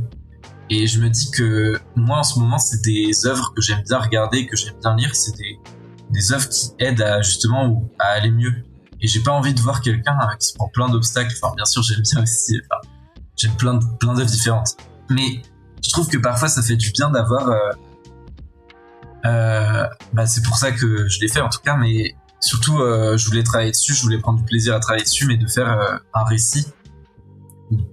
Globalement, on essaye d'aller mieux, quoi. Et les obstacles, c'est des gens qui vont t'aider à aller mieux. Donc en fait, c'est plutôt des encouragements que des obstacles. Mais ouais, ça me touche. Non, mais ça se ressent bien. Hein. Et le truc de la fête aussi, qui peut durer trop longtemps parce que tu te sens pas à ta place. Bah moi, j'ai voulu vraiment contrer ça, où justement, elle débarque dans une nouvelle ville. Il y a vraiment ce côté inconnu. En plus, du coup, dans la manière dont je l'ai dessinée, elle est très étrange. Donc ça peut être un peu désarçonnant, ça peut faire un peu peur. Mais justement, les gens qui l'accompagnent, ils sont bienveillants, quoi, et ils l'aident à appréhender un peu cet espace, quoi. Ils vont toujours être avec elle si elle a besoin, en tout cas, et l'accompagner. Et du coup, moi, il y avait un peu ce côté doudou, zone de confort qui m'intéressait, quoi, le côté confortable un peu de la bande dessinée, et dans les lieux aussi. Voilà, en gros. Ouais. Mais du coup, je suis ravi que ça ait fait écho avec ton histoire, et ça me fait très très plaisir ce que tu en dis. J'ai l'impression qu'elle a fonctionné dans ce que je voulais qu'elle soit. Bah écoute, tant mieux, si j'ai pu te faire plaisir aussi, je suis contente. Moi je suis d'accord avec tout ce que mes collègues ont dit. J'ai adoré le titre. Ça m'a parlé à plein de niveaux. Graphiquement, j'ai trouvé ça génial. Il y a plein de trucs qui m'ont. Mais la coloration. Ouais, la colo est vraiment cool. La colo est vraiment cool. Et l'objet, on en a pas parlé parce que nos amis Judas, Cécile n'ont pas pu avoir l'objet en main, mais nous on a pu avoir l'objet en main. Et l'objet est très très beau. Jaloux. Mais de toute façon, rue Sèvres, ils le font. C'est pas trop cher et ils font des super objets. Vraiment. Le travail est bien mis en valeur. Moi, j'étais à fond sur la texture des pages parce que j'adore ça, les textures dans les bouquins. Mais en tout cas, ouais, c'est du beau boulot éditorial, je trouve. Ouais, c'est un très bel objet. Je me permets de vous interrompre, mais juste par rapport à l'objet, il y a vraiment des gens à remercier puisque en fait c'est Mathieu Bablet qui a eu l'idée et qui a été immédiatement suivi par Guillaume d'ajouter un Pantone. Et du coup, en fait, c'est une encre particulière qui fait que normalement, là où une bande dessinée traditionnelle est imprimée en CMJN, donc sur magenta, jaune et noir, là, on a à la place du magenta un rose vif fluo qui permet de faire ressortir toutes les couleurs chaudes de la bande dessinée. C'est pour ça qu'il y a un effet très pop. Et on a fait des tests d'impression. Enfin, eux ont présélectionné quelques Pantone, du coup, ces encres spéciales. Donc, il y avait rose ou orange. Le orange, il faisait que les violets, ils devenaient tout gris, donc on est plutôt parti sur du rose. Et à ce moment-là, moi, j'ai retapé toutes mes couleurs pour que ça matche avec le Pantone. Et ouais, je suis super content. Ça donne un livre très très joli. Et c'est eux aussi qui m'ont encouragé à faire une rupture de style pour les anecdotes. Donc il y a des histoires dans la bande dessinée qui sont dans un style différent. Et c'est Mathieu et Guillaume qui m'ont encouragé à changer ça. Et aussi bravo à la typo, c'est fait par Yuck, le graphiste du label 619. Et Nadia, chez Rue de Sèvres, elle a chapeauté la création du livre. Elle m'a recommandé de recommencer la couverture, ce qui était une bonne idée.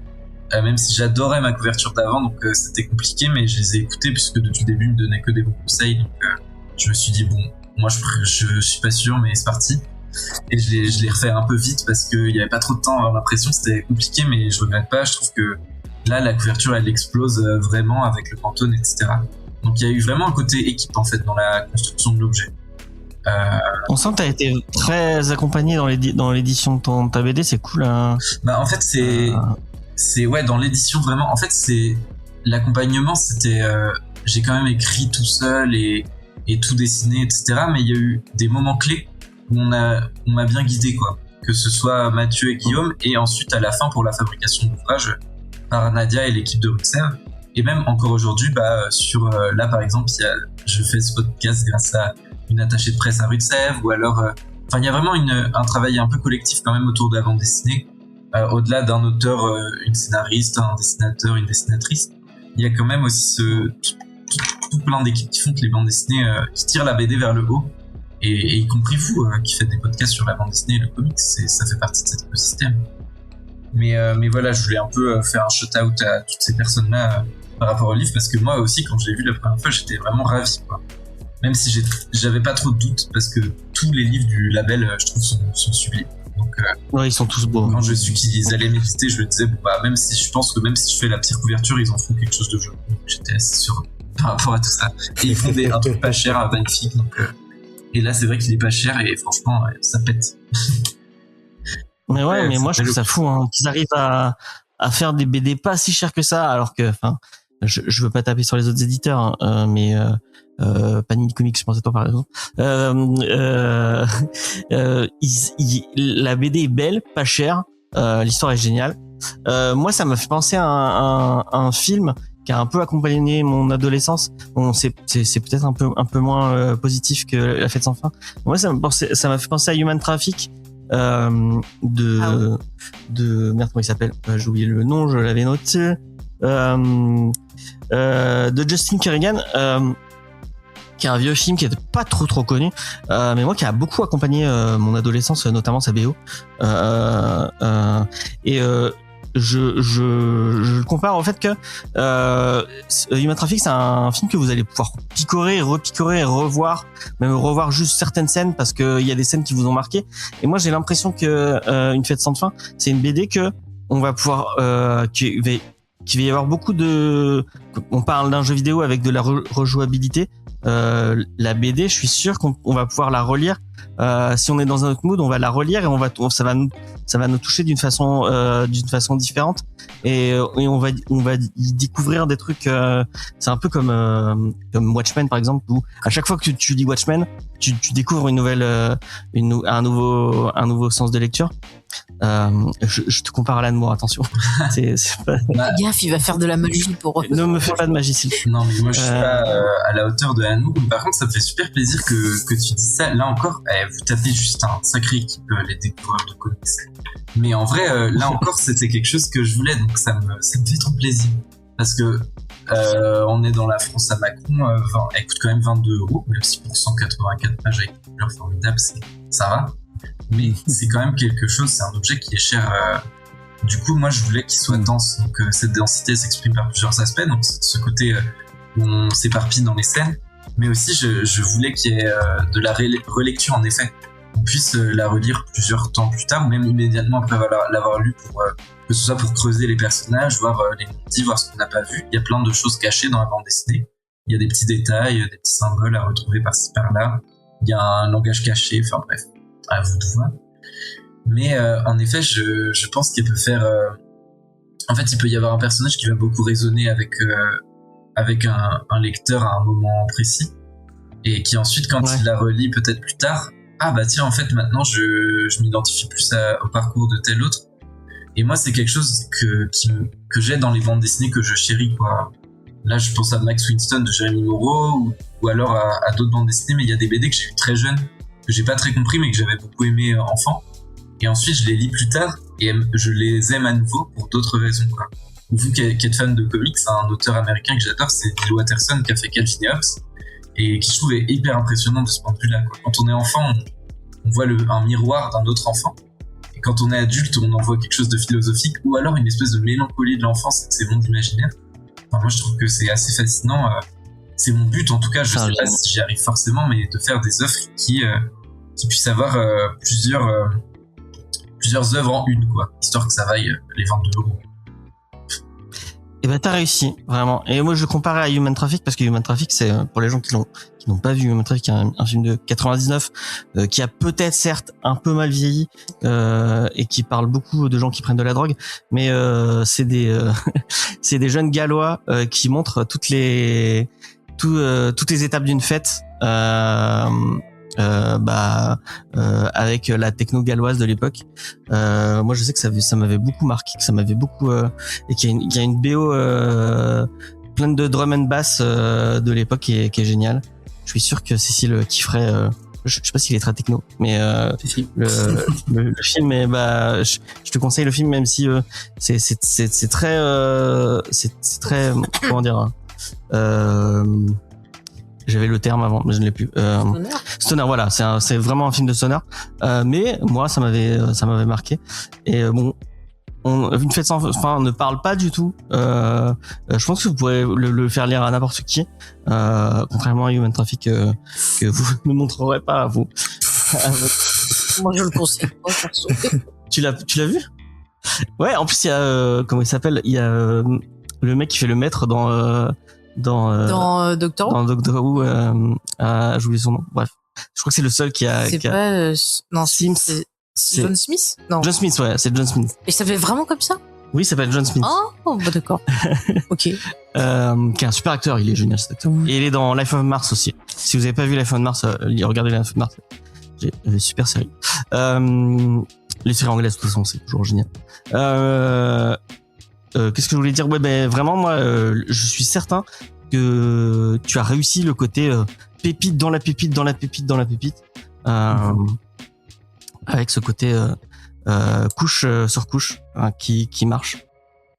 Et je suis certain que c'est une BD que j'aurais plaisir à relire et à re-relire avec plaisir. Ah bah ça me rassure, ça me fait super plaisir, tant mieux. Super. Moi, j'espère que tu auras beaucoup de succès parce que ça fait du bien d'avoir des offres comme ça, franchement. Ah bah, j'espère aussi. Et en fait, j'espère même plus pour pouvoir faire d'autres BD. Là, j'ai trop envie d'en faire d'autres au label ou quoi. Là, normalement, je prends août pour faire un nouveau dossier d'édition. J'ai écrit l'histoire, donc comme je vous dis, j'écris en petite touche, donc ça fait 1 an et demi à peu près que j'écris une autre histoire et j'ai trop envie de la faire. Donc j'espère qu'elle va avoir du succès pour pouvoir en faire d'autres. On te le souhaite. On te le souhaite. Ah oui. Mais avec Shin-Zero tome 2 qui va sortir, j'espère que les deux BD vont se faire de l'affluence et les gens vont se retrouver avec plein de BD label 619 dans leur sac ou dans leur palle, parce que vraiment il y a de quoi lire. Et j'ai très hâte de lire le tome 2 de Shin-Zero parce que le tome 1 est génial. Quoi? Non, mais on n'est pas sur ça, là. On n'est pas sur ça, mais c'est le même. Non, mais ils t'ont payé combien? Mais Parce que j'ai fait une mission. je suis un label 619 Zouz, je n'y peux rien. Ah, moi aussi, hein, moi j'ai tout, hein. J'adore. Et on le dira, tu parlais des attachés de presse, et je crois que Rue de Sèvres a les attachés de presse les plus gentils du circuit. Voilà, ce sera dit si elles écoutent. Le fait l'info. Cécile, Judas, vous avez un truc à rajouter? Pour ma part, non. Je pense qu'on a déjà bien parlé de cette BD qui m'a vraiment enchanté. Et je pense que je dirais, c'est aussi une BD où je trouvais que t'arrivais autant à faire tes preuves en tant qu'illustrateur qu'en tant que dessinateur de BD. Je pense que ma page préférée, c'est celle où on voit un château où a lieu la fête, avec une foule bleue, une foule bleue et rose où détonne un pantin de dragon qui est orange. Et ça, le combo bleu-orange, c'est vraiment un dieu du tonnerre. Et ça, c'est vraiment partie de mes pages préférées qui me restent toujours gravées en tête. Et bonjour au chat. Bah, quand j'ai mis ça sur la table, mais voilà, je suis sur lui, ça fait et moi, je me rappelle les scènes aquatiques. Ça m'a trop marqué, genre quand le perso tombe. Enfin, je trouvais ça trop bien, quoi. Je me suis dit, merde, c'est carrément des trucs que j'ai ressentis, que j'ai rêvé, quoi. C'est mes rêves mis de. Voilà. Bah, moi, je peux en parler pendant des heures de ma BD, attention, hein. N'hésitez pas à me couper, mais parce que j'ai pris du temps à la faire. Vas-y, ça te plaît. Pas pour ça. Mais en fait, c'était un truc pour m'aider à faire la mise en scène des pages et globalement à écrire un petit peu la bande dessinée. Moi, je me disais, ce serait pas mal. Donc, j'avais un peu ça en arrière-pensée qui tournait tout le temps quand je faisais mon storyboard, plus les pages finales que le storyboard d'ailleurs, que si on prend un ciseau, qu'on coupe la page, on puisse l'accrocher en tant que poster et qu'elle ait sa vie propre. Donc c'est un truc qui m'a pas mal motivé au fur et à mesure des pages, que j'ai pas pu faire pour toutes, il y en a quand même qui sont des pages de narration importantes et tout, mais j'essaie de trouver un petit quelque chose pour donner du rythme, du fil à la page même, et non pas chaque case en tant qu'illustration, mais la page dans sa globalité. Donc il y a pas mal de cases symétriques, de choses comme ça, et qui participent un peu au mood global. Donc c'était quelque chose que je trouvais intéressant et que j'essayais de faire au maximum, en tout cas, qui tournait pendant que je dessinais. Et sinon, pour les pages de... maintenant que tu le dis, ça... Ouais. Maintenant que tu le dis, ça peut... Ah bah non, on veut les posters. Ah bah, on veut les posters. Oui, découper l'album, c'est... et en racheter d'autres, bien sûr, non. Mais c'est aussi pour les pages aquatiques. En fait, moi, dans l'animation, parfois, je travaille en tant qu'artiste FX. Et du coup, c'est en animation 2D. C'est tout ce qui concerne le feu, l'eau, le vent, la fumée, etc. Et moi, c'est des choses que j'aime beaucoup animer. Donc, je les dessine image par image. Donc, c'est 12 à 24 dessins pour une seconde, quoi. Et donc, je me suis pas mal habitué à dessiner des reflets, dessiner du feu, de la fumée. Et donc moi, c'est quelque chose que j'aime toujours dessiner. Et en fait aussi, c'est quelque chose que j'aime beaucoup regarder. Notamment le soir, un reflet d'un lampadaire sur une flaque d'eau, etc. Et du coup, comme on a du point de vue de Violette, qui est pas mal dans un personnage qui est dans la contemplation des choses, je me disais que ce serait pas mal de s'attarder sur ces petites choses-là et essayer de les retranscrire en dessin le plus fidèlement possible. Donc non pas avec un dessin réaliste, mais un dessin expressif qui essaye de se faire le miroir de ce qu'on ressent quand on contemple un petit reflet de lampadaire sur une flaque d'eau, quoi. Donc voilà pourquoi ça me fait plaisir que les scènes d'eau vous aient touché, parce que j'ai passé pas mal de temps à les réfléchir, à trouver un vocabulaire pour les traduire en dessin, etc.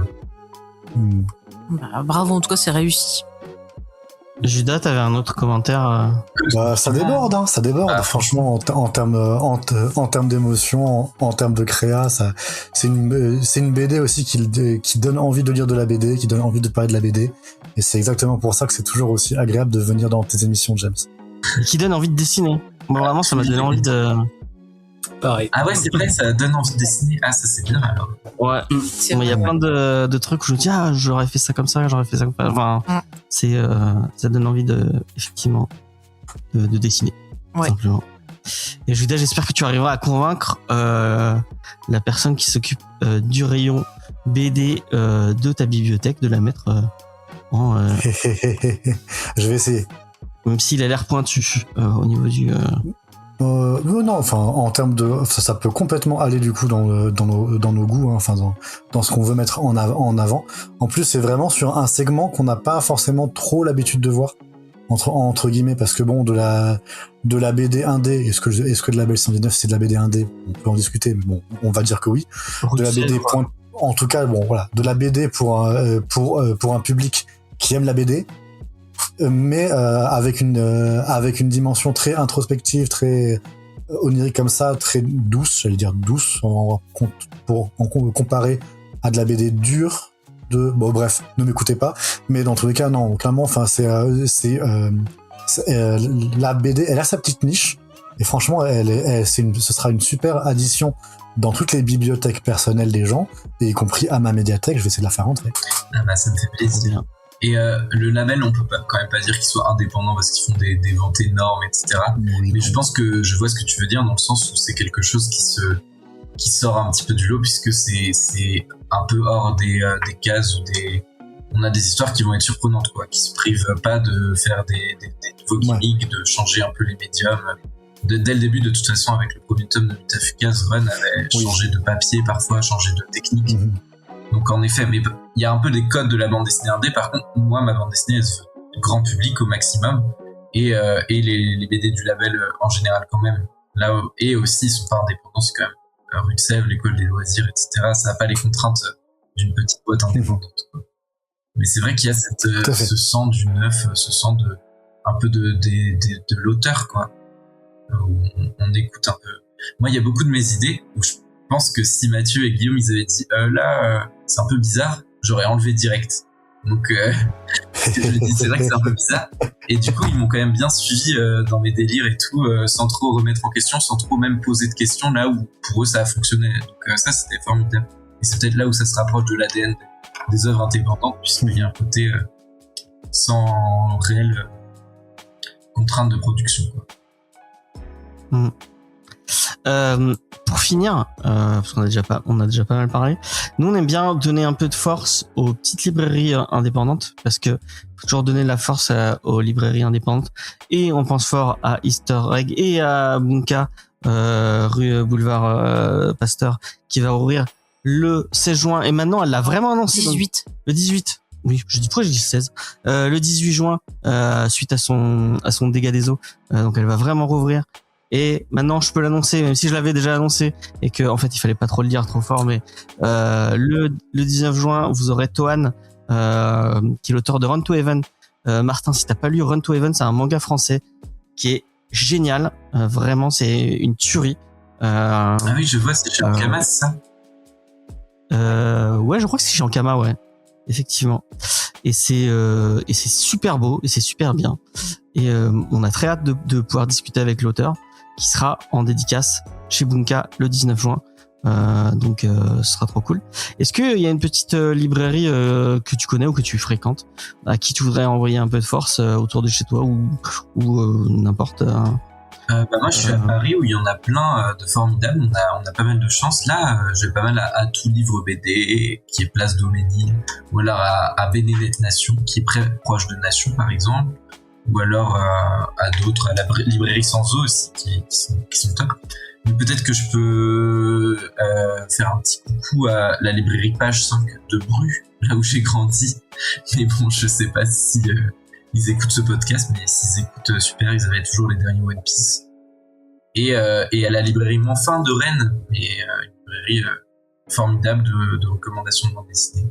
Mais c'est vrai que je suis d'accord, dans l'idéal, acheter chez vos libraires indépendants, c'est vraiment des lieux formidables, qui donnent envie de lire, tout comme ils donnent envie de s'instruire, de grandir. Moi, j'ai toujours adoré côtoyer les librairies et les bibliothèques. Et tu as bien raison. Et sache que ta BD sera prêtée directement à ma libraire, Noémie, je pense à toi. Tu vas l'avoir entre les mains et tu seras obligé après de l'avoir dans ta librairie. J'ai fait pareil pour Terre ou Lune de Jadko, qui est sorti chez Morgan. Et maintenant, elle est passée en coup de cœur chez Easter Egg. Et voilà. Je suis. Il y a des gens qui influencent les influenceurs. Moi, j'influence les libraires. Bah, merci James. J'espère que ça plaira à ton ami en tout cas. Je lui souhaite une bonne lecture. Je suis certain que ça va lui plaire. Oh oui, c'est sûr. C'est trop. À Diane et à Noémie, c'est leur truc. Est-ce que si vous voulez suivre Martin, sachez qu'il a un Instagram, vous pouvez le retrouver. Donc allez-y. On mettra tous les liens dans les liens seront dans la description. Si vous voulez suivre Cécile, il y a son Instagram, il y a aussi son Ko-fi, vous pouvez retrouver tous ses fanzines et vous le retrouverez à la Yaoi Con en novembre. Non, c'est quand 10 et 11 novembre. Ouais.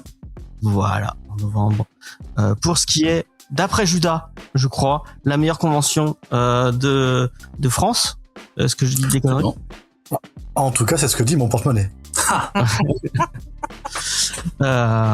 Je lis pas de BL et j'ai envie d'y aller. Donc vraiment.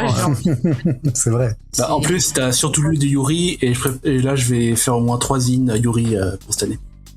Ah, trop bien. Trop hâte de lire ça.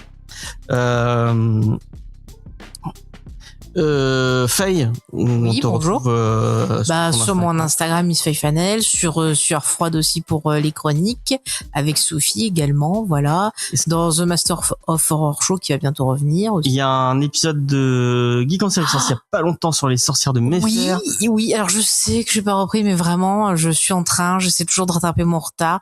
XP m'aide toujours, mais je vous promets, je vais reprendre, c'est pas mort, c'est que vraiment j'ai eu besoin de faire une pause.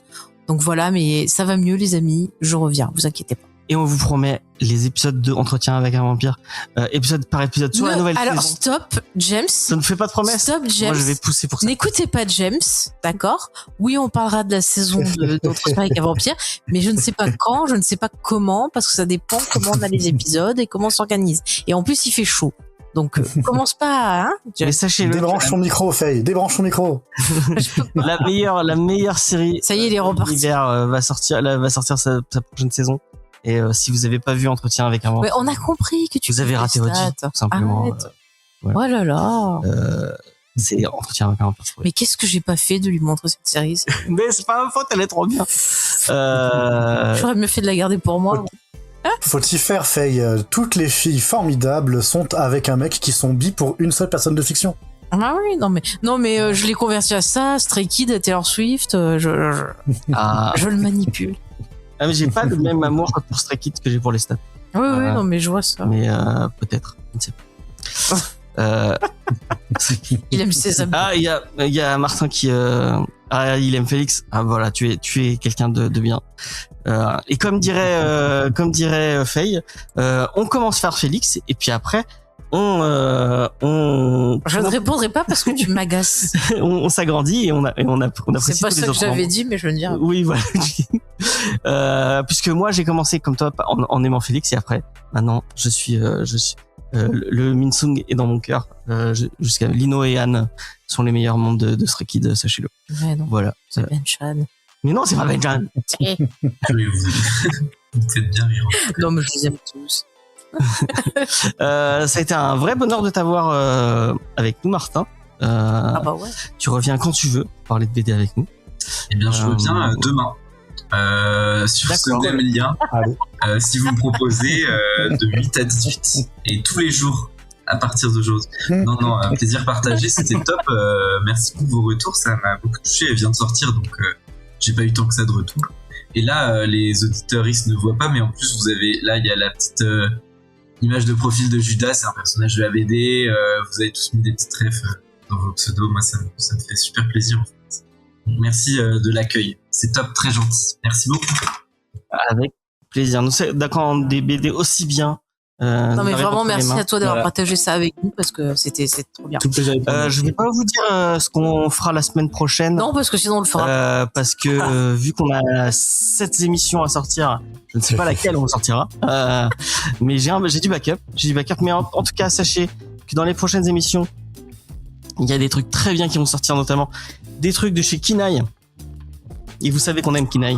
Oh oui, Pourquoi tu te tapes quand tu dis Parce que j'adore Kinaï. Vraiment. Ah, j'adore. Arrête, tu fais. Non, désolé. Il va se faire mal. Et qu'est-ce que je voulais... Attends, je voulais regarder juste mon planning Ah, pour, pour vous teaser les trucs qui vont sortir. Tac, tac, tac. Et je n'ai pas bien écrit. Et oui, mon planning n'est pas du tout à jour. Bon, en tout cas, il y aura du Kinaï qui va sortir. Si vous aimez la BD jeunesse, elle est morte de rire. Il y a du Kinaï qui va sortir, des trucs bien qui vont sortir. Je crois qu'il y a Kinaï qui va sortir quelque chose. Ouais. Je crois qu'il y a Kinaï. Moi, j'adore Kinaï aussi. L'éditeur est super. Je fais un pouce. Ouais. Je donne un gros shout-out à Romain et à la BD et à Jules Naleb aussi qui a fait une super BD là-bas. Je les adore. Ishimina. J'ai vu que vous en aviez parlé. On l'a beaucoup aimé aussi, ouais. On en a parlé dans l'émission. Ah bah j'ai vu ça.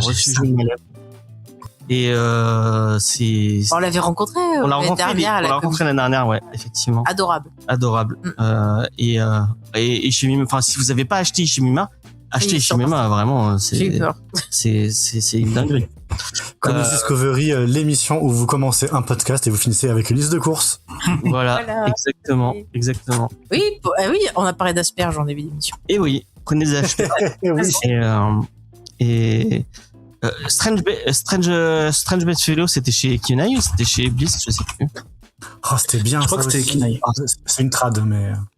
Ouais, c'est une trad, ouais. Mais si vous avez pas lu Strange Bedfellow, lisez Strange Bedfellow. C'est une dinguerie aussi. Ok. Et si tu concluais? Et si je concluais? Je suis très mauvais pour les conclusions. Donc on va faire des bisous. On va faire des bisous à tout le monde. On vous dit à la semaine prochaine. Merci de nous avoir écoutés. Bye bye. Salut. Merci, bye bye. Bonne soirée. Au revoir.